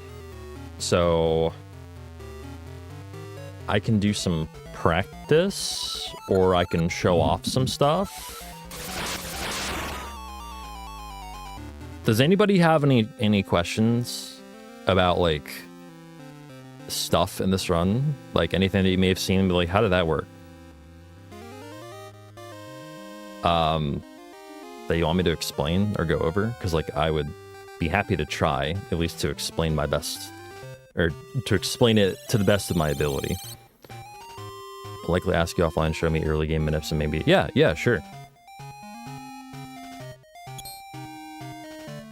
I still need to write, like, a... You know how for Minish Cap I had, like, a viewer guide that, like, went over the whole route and stuff? I need to do something similar for Ages. Because, Ages really needs it. Did you find all the... Oh, no, hell no. I found nothing in this run myself. Actually, I found one thing. I found one thing in this run. The extended D3... Or rather, I use a variation of it now that I didn't use when, like, back when I ran this, like, 4 years ago. It's just a different version of it now. But, like, the extension of the D3 minute past the Armos room was mostly me. Everything else was not me. Like, nothing in this run was found by me.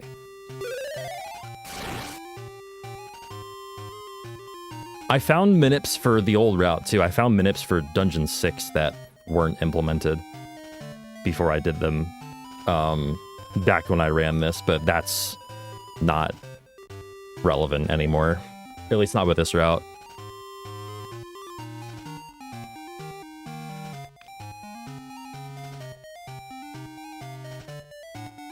Also, yeah, this end credits cutscene is, like, really good now that it's not glitched to hell anymore.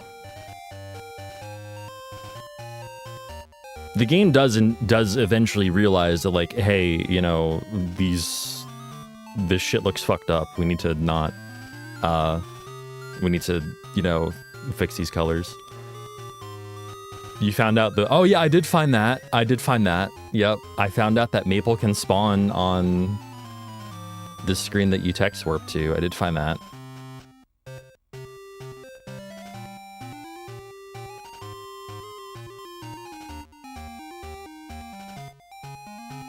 During the cutscene of Link training Ralph is using the sword in his right hand, but in the splash art, after he's holding it in his right hand.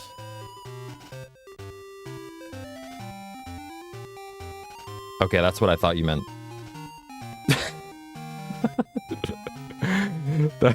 That's what I thought. Honestly, yeah. How could they do this fucking unplayable game? Actually BS. The game volume never gets louder, by the way. It never realizes that you're not in the menu anymore, though. That is one thing.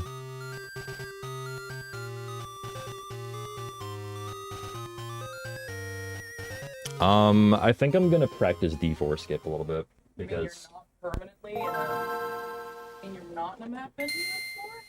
not anymore.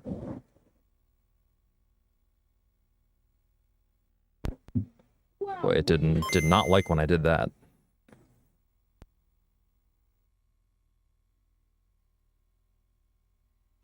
Your battery's dry.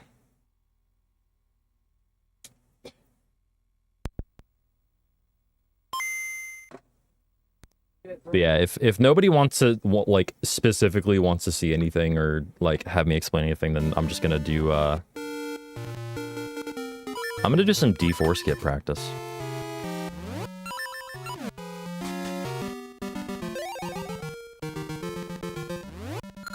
Hope nobody minds. But yeah, I don't actually have time to do another run. I have to end in like 35 or 30, 45 minutes or something. Huh? It's like, wait, 4 highs? That doesn't make any sense.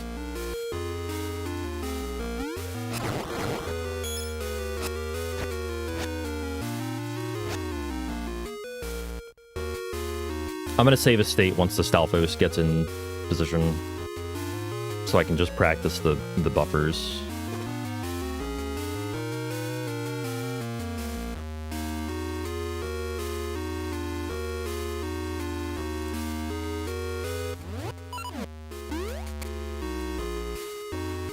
Way about here.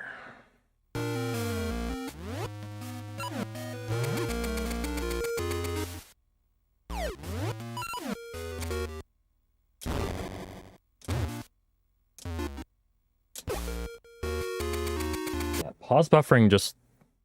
Hello? That's not what I did. Pause buffering just was not my friend today.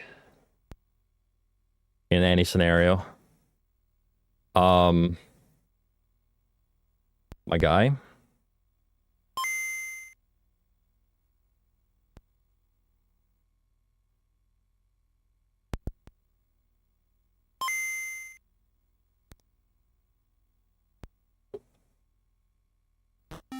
There we go.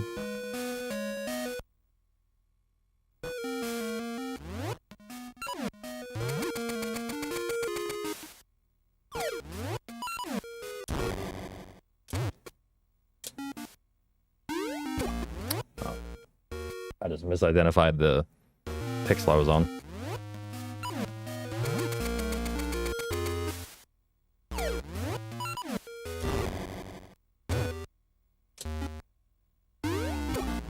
Really? Dude, this... It's gonna be the same problem as the other day.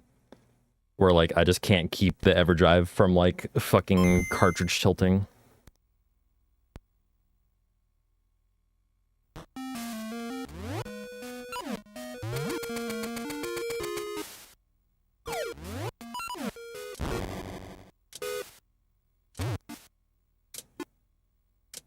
Nope, that was a 2-frame buffer right over the frame I needed.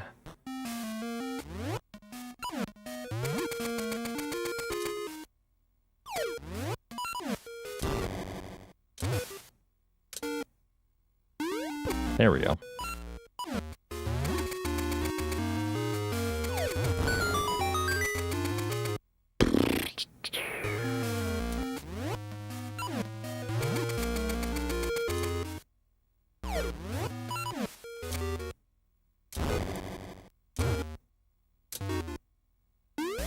Yeah, like I need to have like a practice session where it's like literally it's just a session where I am just practicing pause buffering one frame.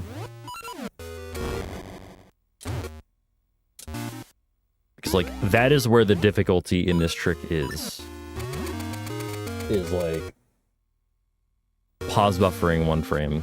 Like once you get the RNG manipulation down,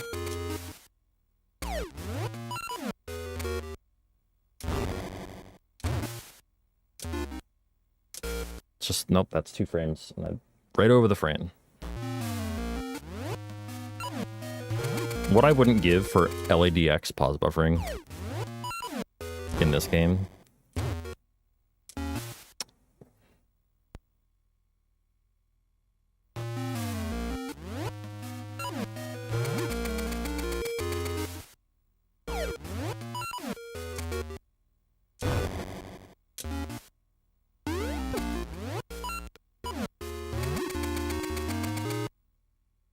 So the way pause buffering works, by the way, is there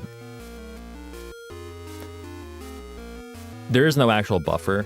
You have to just like pause the game, like frame perfectly upon unpausing, which is hard to do, even with 2 buttons. So like you have like start and select. So start opens your map. Sorry, start opens your inventory like here. Select opens your map. Start and select open the save and quit menu. So I'm using the start and select buttons as sort of like 2 different buttons to try to hit the frame. And it's still difficult. It's still difficult to do consistently.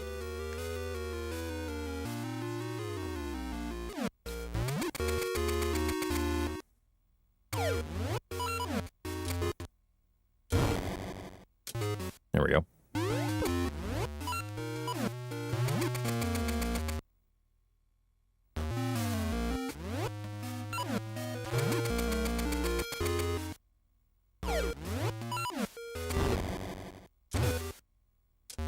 Oh, right over it again.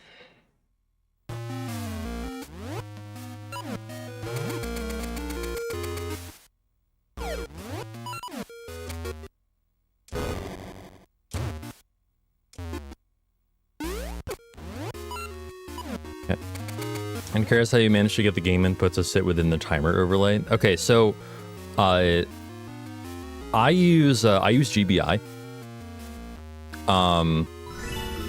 So like basically if you use GBI yourself, you can also raid from Blitzhedgy. Yo, Blitz, thank you very much for the raid. What's going on, y'all?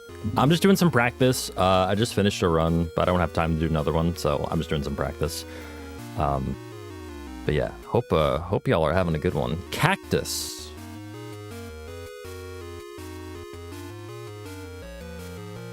Right on. Cactus. Yeah, what's going on, Blitz? Sorry, to answer your question, Converging. So I use GBI, and the input display is actually like on my display. It's on my TV right now. Like just to the left of where the game is, on the screen, like down at the bottom. So that's just a separate like capture instance that I have in OBS, and I made the overlay myself in Photoshop. That is how it is. That is so that's what that is. As for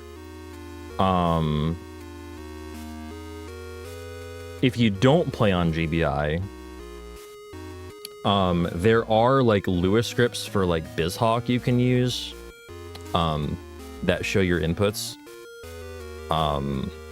There are also programs like I think there's like Gamepad Viewer or something it's called. I don't remember what exactly that's called, but How goes ages? It's getting there. It's definitely getting there. Little by little, it's getting there. Practice is going okay. Like, I'm getting, like, more comfortable with things again.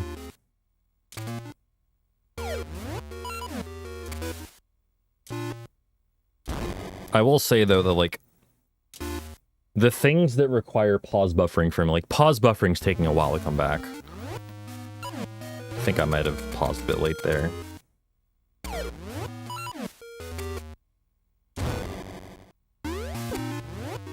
we're good. I'm glad that it does, yeah. I think it's in a good spot, too. It's, like, not distracting, but it's, like, you know, it is information.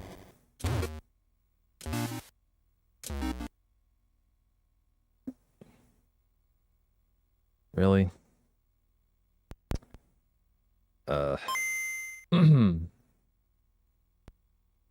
What I wouldn't give to just have, like,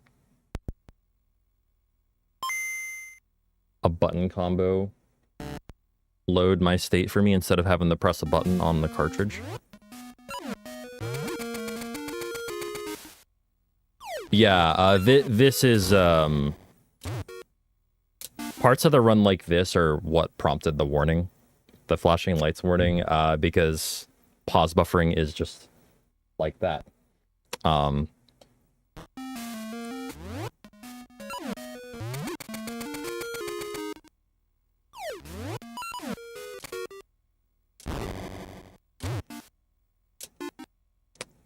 Fucking damn it, dude. I hate pause buffering. I, like, basically, I'm gonna hate it until I practice it enough to, like, get better at it.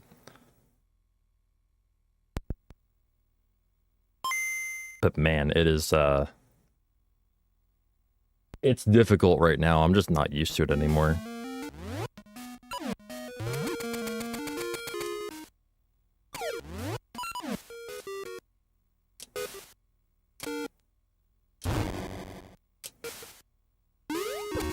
It's like, if I pause on the right frame right now, it feels like luck, essentially.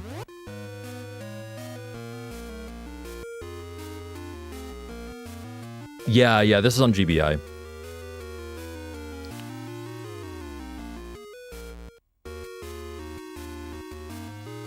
And this is a, this is an EverDrive. I run on this cartridge, original Japanese cartridge, but I'm playing on an EverDrive right now so I can practice with save states and stuff. So it's a pretty effective way for me to practice while still, like, being on console and not having to do stuff on emulator, because, like, I'm used to console. Especially when it comes to, like, timing stuff like this.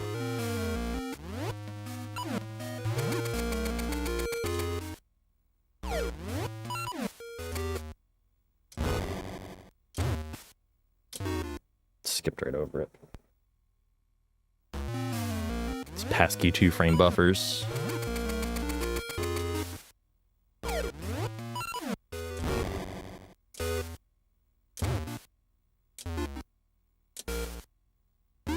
With that one. Can you explain what a GBI is and how you record the GBC? Well, okay, so I'm playing on... GBI is basically a third-party software that replaces the Game Boy Player disc. You know, the disc, like, so you know the Game Boy Player hardware for GameCube. That's what I'm playing on. I'm playing on Game Boy Player hardware. Oh, we have a command for this. There we go. Right, we have a command for GBI. But yeah, that's where you can check it out as well. But it is a third-party software that's meant to replace the disc and just generally be better than the disc. And the way I'm recording, I'm using a capture card. Just an Elgato HD 60X. Which I promise you I use for more than just this.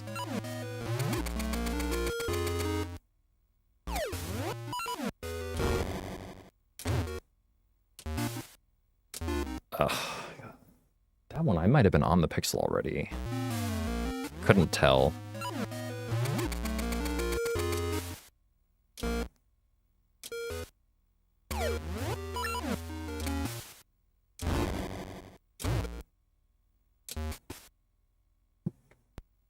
Like, I can't tell, like, am I...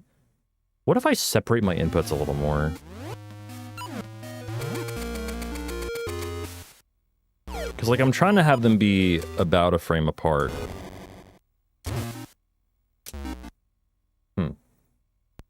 GameCube lets you connect to a TV and a capture card. Yeah, I'm using a splitter as well for that. So, like, I'm playing on a CRT, but I could just as easily, if I wanted to, play on my monitor. Like where the other half of the signal is going, but like I prefer to play on a CRT. For some reason I thought the Game Boy player was for GBA. It is, but GBA can play GBC games.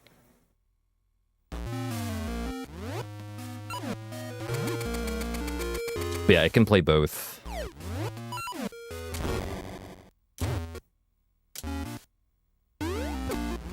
Yeah, I just need to really focus on those inputs being one frame apart if I can.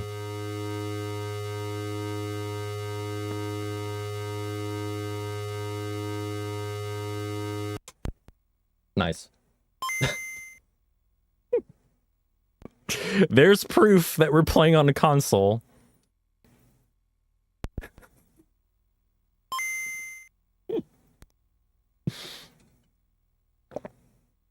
If you needed proof, there it is.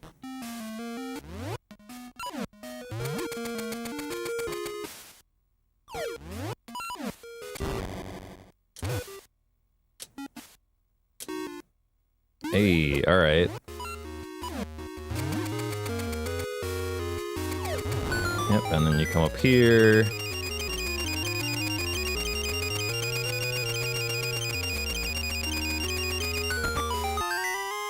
It was actually like kind of a risky go at that puzzle. What cables am I using for my GameCube? Okay, so I'm using HD. Bleh. Yeah, you know what? HD bleh needs to sponsor me already. HD Retrovision cables, as well as a thing that upscales my GameCube capture called an Eon Mark II. So then that basically like plugged into the back of my GameCube and allows me to output via component. Are they ones for the Wii? No. Yes. Yes. Yeah.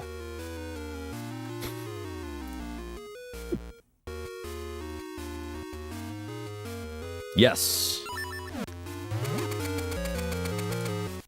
Yeah, because I use the same cable for my GameCube and my Wii.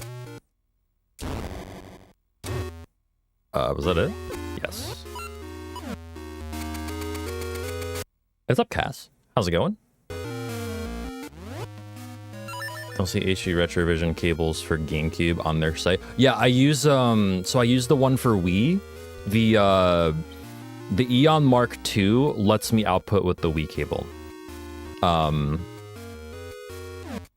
If that makes any sense. It hopefully makes sense.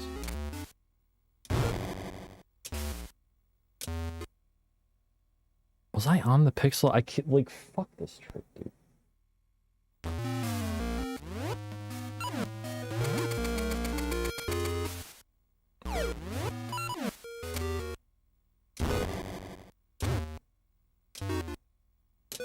Nope, skipped over it. That time I definitely wasn't.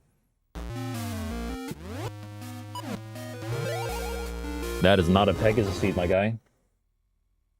I'm pretty sure.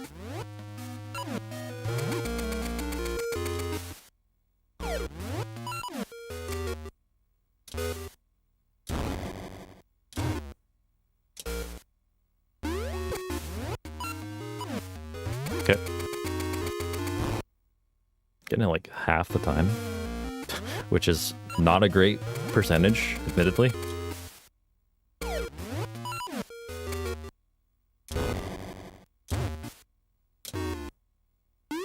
I mean, it's not bad for, like, you know, the trick is frame perfect after all, but it's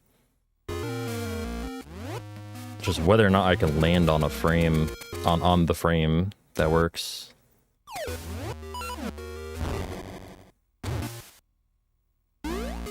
No.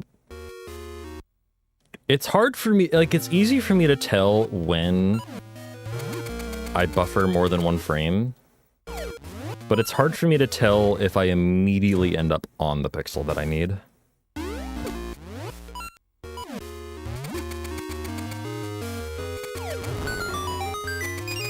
Yeah, they're pretty inexpensive, yeah.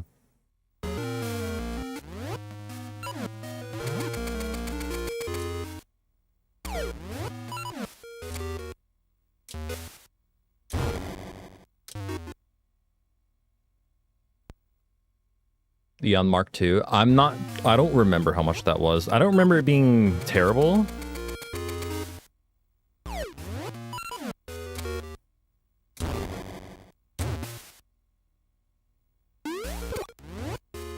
I think I paused too late there at the start.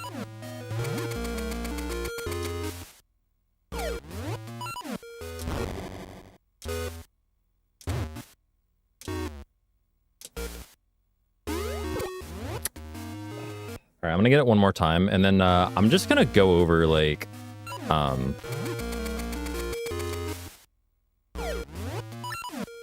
I can show you the first bit of D3 Minip if you want. There we go. Pull the bomb, please.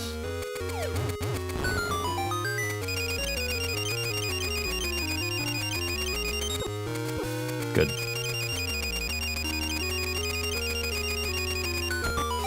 What's nice about the manipulation too is that if you pull the bomb immediately, like I didn't,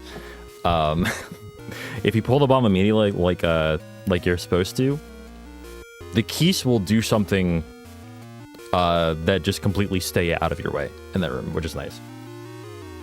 All right, let's do some D3 manip. So manipulations in this game, like you generally know how they work, right? Fuck off, EverDrive. You generally know how they work, right? Like, I'm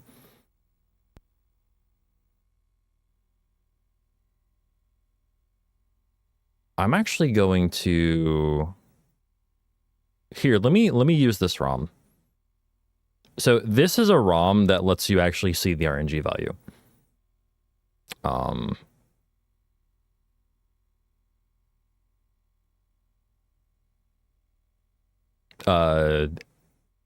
We can, yeah, just DM me, Ice. Okay, so save. I want these, and I want D3 Minip. There we go. Okay. You can't find the Eon Mark II. I keep getting JBL speakers. I hope it's not, like, out of production. JBL speaker, it's funny because that's like not even the same type of product. Like, what the fuck?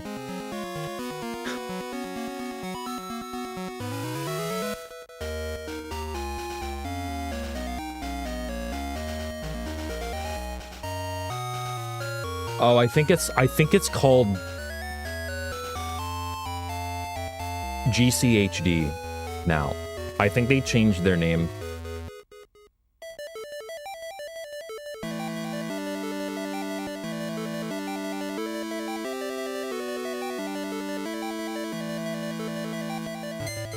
We just linked the same exact thing at the same exact moment, Blitz. Nice.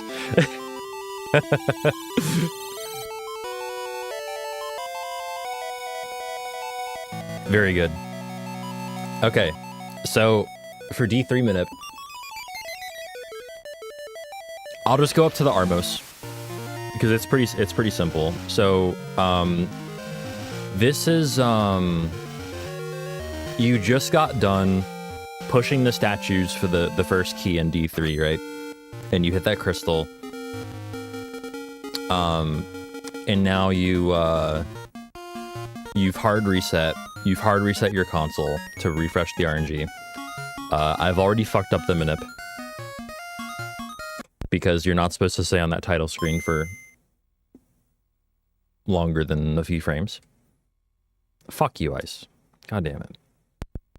I know. All right? Here, I'm just gonna save a state right here. So generally you want to mash through that like as quickly as you can. You can delay it a little bit, but it's risky. So you want to slash your sword, and you can see the RNG value in the top right, just to like follow along with like how the RNG is actually affected in each room and like by your sword slashes and stuff like that. So the sword in this game, this is general info. The sword in this game can make 3 different types of sounds, 3 different pitches of sound: a medium, a low, and a high. Medium is going to be the most common, but you can use your highs and your lows as well to figure out what RNG that you're actually on.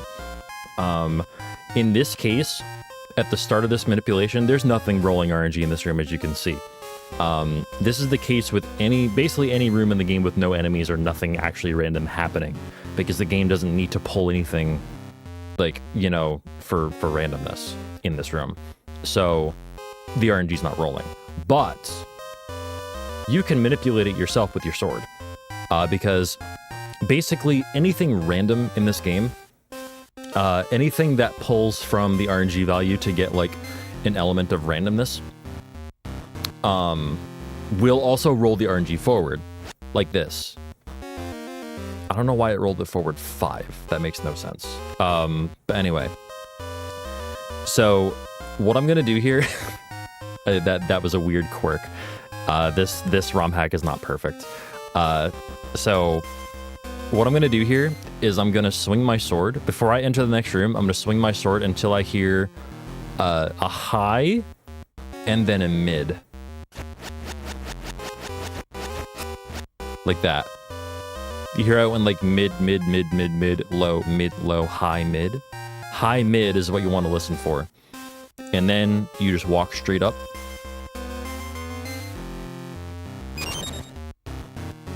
And as fast as you can, fall in the hole. Right? Easy. In this room, you want to hold down. Don't do that. Don't stay still. You want to hold down. The sword slash doesn't really matter on the gel. And like I like to walk down like right in the middle, like right on this line, right on this vertical line here. Fuck you. We're gonna have to deal with this occasionally.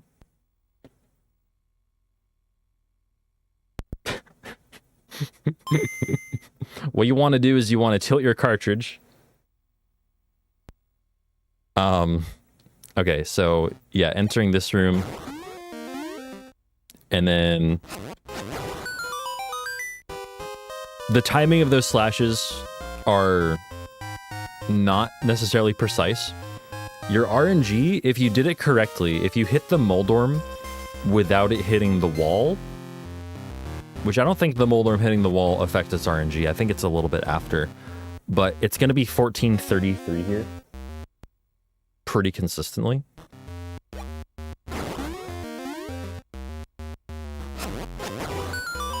So 1433. Sometimes he'll drop a bomb. Don't worry about it. You're on the same RNG. I'm actually not sure why, but like sometimes he'll drop a bomb and you might think, oh shit, am I on the wrong RNG? You're not. From here, you want to slash one more time. Don't forget that slash. It's easy to forget that slash. Don't forget that slash. Entering here, I like to pull a bomb like right about here, like when I'm midway down this tile here, and just hold down left in this room until you hit the middle of like the pulse voice arena, the X coordinate going left. So I'll pull a bomb here and then just kind of throw that, and there's nothing else that rolls RNG in this room, so that's good. We can chill here, like there's no like the movement is not tight or anything like that. It's just throwing the bomb at the right time to kill both of them, and the RNG should be 1702 at the end of this room. The next room, what I like to do, this next room is like a little tricky, but not really, because the Moldorm's going to respawn. The Moldorm's going to be there again. I hold up left all the way through this room, even though I'm holding into the wall, just to make the, it makes it so that no matter where you enter in this room, it's consistent, like the bomb timing is consistent. So like whether I enter here and hold up left, and I want to throw the bomb like right on this tile. Like you pick up a bomb as soon as you possibly can in this room. And I just like kind of roll my thumb from B to A, or from A to B if you're a sword on B heathen. I kid. But yeah, you're a heathen. If you play with the sword on B. So yeah, it's just like you want to throw the bomb right on this line right here. Good, good, good. The same with feather on X. Which one is X again?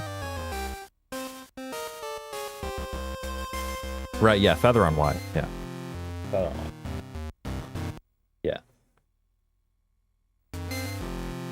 The only people who play with feather on X are heathens and people who play Breath of the Wild a lot. So yeah, that's what that looks like. I'll do it one more time.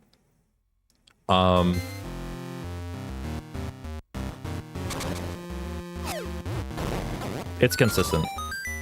It's very consistent. One more time. Can you be delayed with that sword slash? Let's find out. That was pretty delayed. What?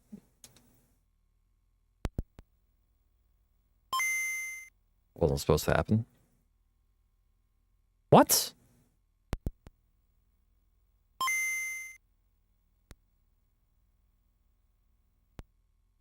What? Come on. Okay, something is wrong here. Hang on.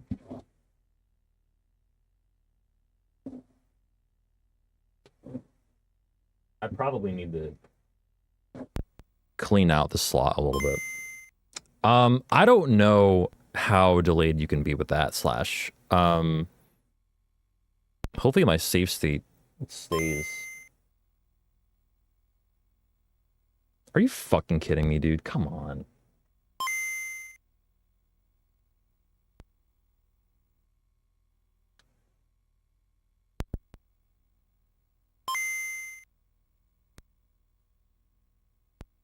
There we go.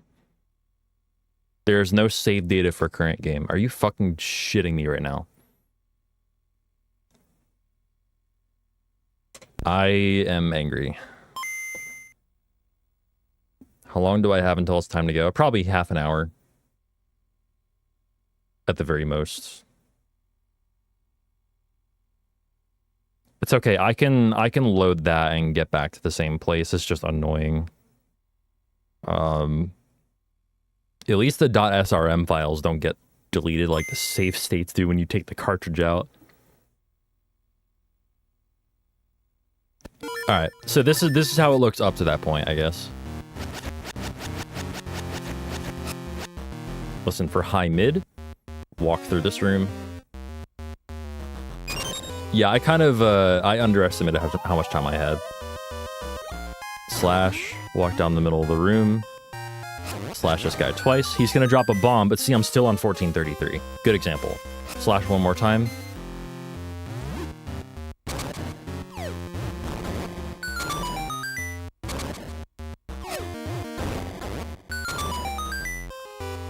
There we go. So we're 1983 into this room. And that's like, it's pretty, I think it's pretty okay. As long as you just remember things, like it'll take some practice to get down, but once you do, it's going to be so fucking worth it. Because this, like, you don't want to go through this Armos room without miniping it. I promise you. I promise. Alright, so moving on. Nothing rolls RNG in this room. Same in this room until you trigger the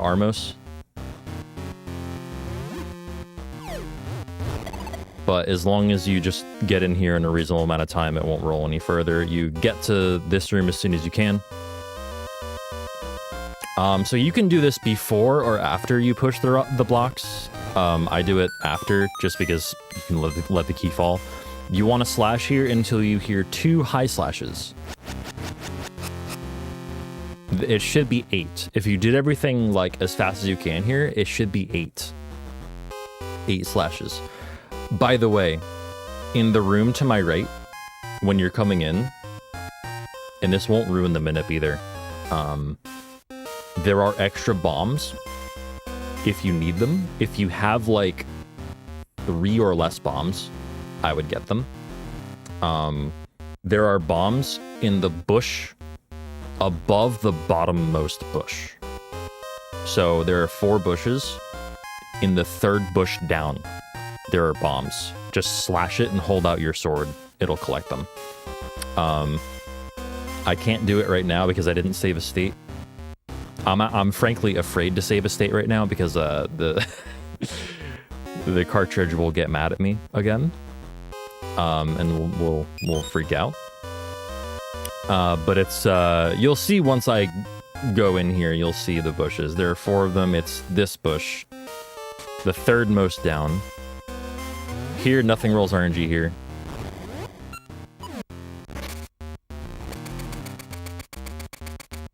Nothing rolls RNG here. You should... This guy's gonna respawn, but as long as you just hold straight up and like don't move too far away from the wall, you should be fine. This room is a little tricky because you need to delay your movement to some degree in order to get the right RNG. You want to see the P-hat as you're leaving this room. You want to move in such a way that you're seeing the P-hat on the upper right flying down. That's how you know you're on the right RNG. You need to delay your movement a little bit. Like, optimal movement will be too fast for this room. So you need to... What I do here, and you don't need to do this exact thing. I hold up and right on this staircase for like maybe a half a second. And you'll see the P-hat flies down, and I'm on 4818. Leaving the screen. Another thing you can do is just walk up to the crystal switch. This might be more consistent for you. You can walk up to the crystal switch like this without using a seed, and then just mash your seed button to get rid of the text, and then just finish the room as fast as you can. You'll see that P-hat flying down, 4818. So there are a couple of different ways to do that room. Whichever way works for you, as long as you see that P-hat flying down at the end of the room, you're good. So you walk in here, this next room you just do as fast as possible. Same with this room. And same with this room. Just that movement is fine. Couldn't sword slashes fix it? Let's see. Let's see how many slashes it would take if you do the room optimally. Let's see how many slashes it would take to fix it.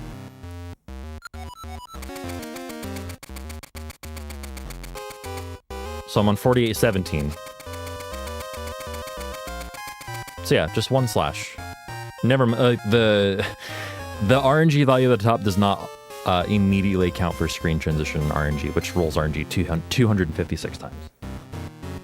So that's why it made the sudden change. I think sword slashes in this game take what, 13 frames? You can do that if you want. I don't feel like timing that right now. But yeah, you can sword slash if you want. Depending on how comfortable you are with... Oh shit. Yeah, see, that was too much. 4819 is not good. That was too much because I didn't seed immediately. Yeah, I just do that.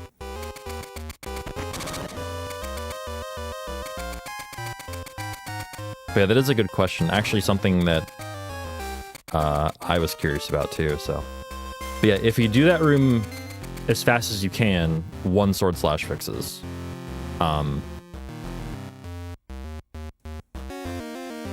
Yeah, I feel like, I don't know, are you delaying your movement by more than 13 frames there?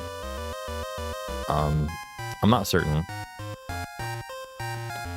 But anyway, the manip here is like, it's not quite done, but it's close. We have 2 more rooms to go. So you equip bombs over seats here. This next room, I have had the like on the right here move toward me instead of away from me. You can either kill it or you can slash it once to get it out of your way. And it should not affect anything unless you're trying to continue the manip after this room. In which case, the RNG will be different coming back because there's 1 less like on the screen. Does that make sense? And that like rolls RNG. You don't have to worry about that if you're not continuing past the Armos, though. So, what I'm going to do here is just very simple movement. I like to move diagonally a little bit on the staircase here because it delays my movement enough to just kind of slide under that like. If for whatever reason he's coming to the left, which I don't know what RNG causes that, but sometimes I've had it. If that RNG is, or if that like is coming to the left, you can just slash him to get out of your way. And it won't ruin it. So it should, from here, if you leave, you want to, by the way, you want to leave this screen as high as you can. Because it does let RNG roll an extra time, and it's just a little bit more optimal. That's very minor, though. Either way, on this screen, you're basically done at this point. You just need to slash 7 times. And you'll hear the pattern should be mid, low, mid, mid, mid, low, mid. So you want to listen for that last low, mid. So once again, the pattern is mid, low, mid, mid, mid, low, mid. There. And now, when you step on the switch, the Armos will be guaranteed to move a certain way. And what I like to do here is I'll step on the switch, and then I'll walk down to like this spot right here, pull the bomb, and throw it from right here. And I say this from experience, make sure you're holding left when you throw the bomb, or else Link will just drop the bomb. And it will fuck things up. Yeah, I say this from experience. Make sure you're holding left. And then from there, you can walk down here. All right, so I'll just save a state and I'll show you. Thank you, Everdrive, for behaving. And as soon as they explode, drop a bomb, throw it from right here, you're done. This room sucks literal ass without manip. Don't do it without manip. I don't think there's anything complicated about the manip up to this point. I think like practicing the manip is definitely a more worthwhile use of your time than practicing this shit ass room. That is my honest opinion.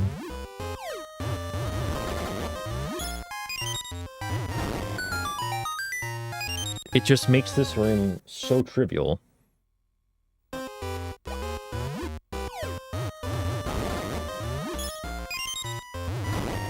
By the way, make sure you throw this bomb. Like, I actually kind of like clip into, or not clip into the block, but like make sure you are at least level with this block when you throw the bomb.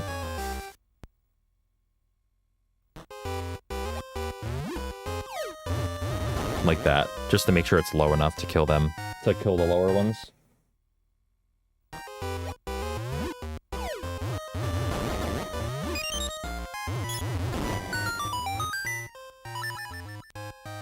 And now, if you're curious, the rest of the manip, I'll very quickly go through the rest of the manip. Slash 6 times, so you get a high one, and then go. Gel's gonna be on the left. Single slash here. Single slash for every one of these, except for this one, double, this one, double, double, double, double, double, double. Single slash for every other one.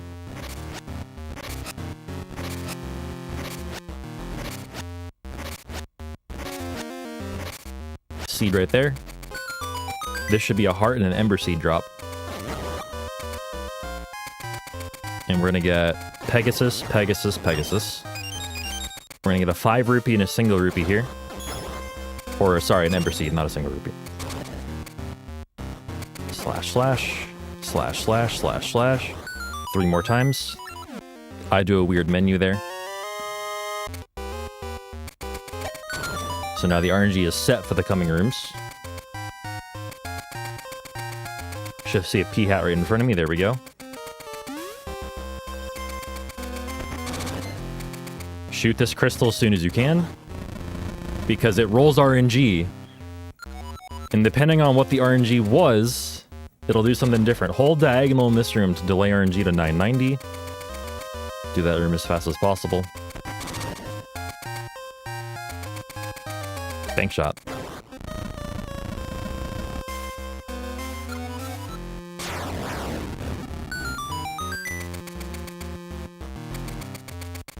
After I fall, I'm gonna delay my seed usage by a few frames. I'm gonna wait until I'm in the middle of this tile to use a seed.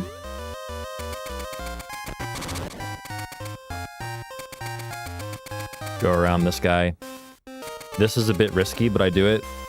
Squeeze through that damage boost. Quote unquote damage boost. Use a seed, equip sword and shovel. 1, 2, 2 slashes. Separated. Very careful not to overmash here. I use a music cue to dig that up. Slash twice. Slash once for the fairy. These mold worms are going to get to a place where I can slash them both with 2 slashes. 1, 2, 3, 4, 5, 6, 7, 8, 9. I may have miscounted there. Never mind, we're good.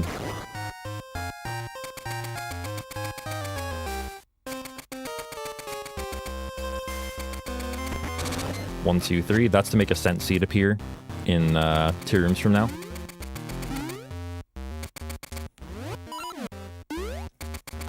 Whoops. That was not intended. That's honestly fine. It doesn't ruin the rest of the manip. It's just annoying.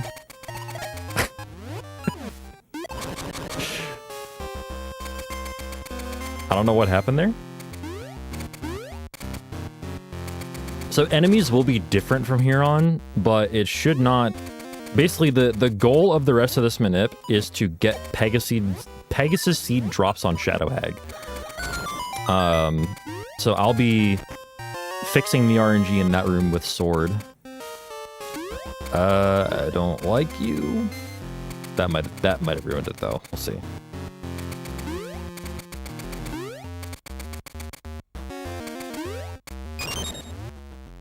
Okay, so in this room, I want to listen for... I'm going to slash my sword until I listen for 3 highs and then a mid.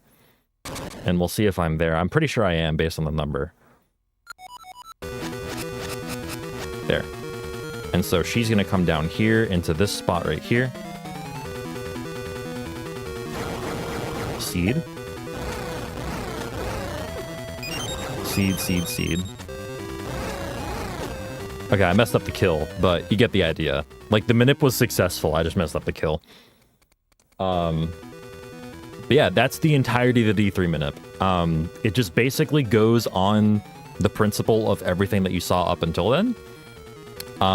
It's just more of that, essentially. But it does get harder as it goes. But once again, I do definitely recommend doing the opening minute, like the first third of D3. Definitely highly recommend doing at least up to Armos. What controller am I using?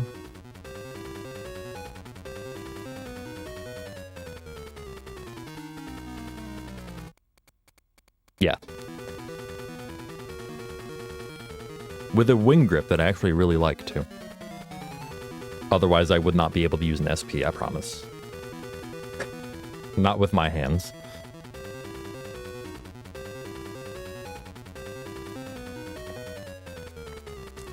I can also use a SNES controller. Yeah, SNES controller is fine. It's just a lot harder for me to mash on that controller. And also a lot harder for me to mash and then immediately follow that with movement. It's like the main reason I use SP, and also like, I don't know, my movement is just a lot more precise with SP, personally. It's more precise, but I can't like do Twitch movements as quickly on an SP just because like the D-pad is small and tactile and kind of like just not really designed for that. But with the SNES D-pad, I can do that. But yeah, for seasons, the seasons run, I actually used to switch back and forth between this and a SNES controller, which was fun, depending on just which part of the game I was on. But for ages, I've always only used an SP. All right, I think that's gonna do it for me today. Thanks for watching, everyone. I hope you enjoyed the run and some demonstrations, I guess. But yeah, I will see you tomorrow. I'm doing crowd control of some kind tomorrow. I don't know what yet, though. I don't know what game I'm doing for crowd control. I'll get back to you on that. Oh, also, check out the Nonstop channel, by the way. I have finally actually updated the Nonstop channel with current VODs. If you can believe that. I did that. I finished it yesterday. It now has current VODs. Hallelujah. Go check that out. But yeah, if you're sad about stream ending, you can go check out recent VODs over there. It actually does help support me way more than you might realize. Yeah, super appreciate y'all. Thank you very much for watching, for everything, for hanging out, and for your support.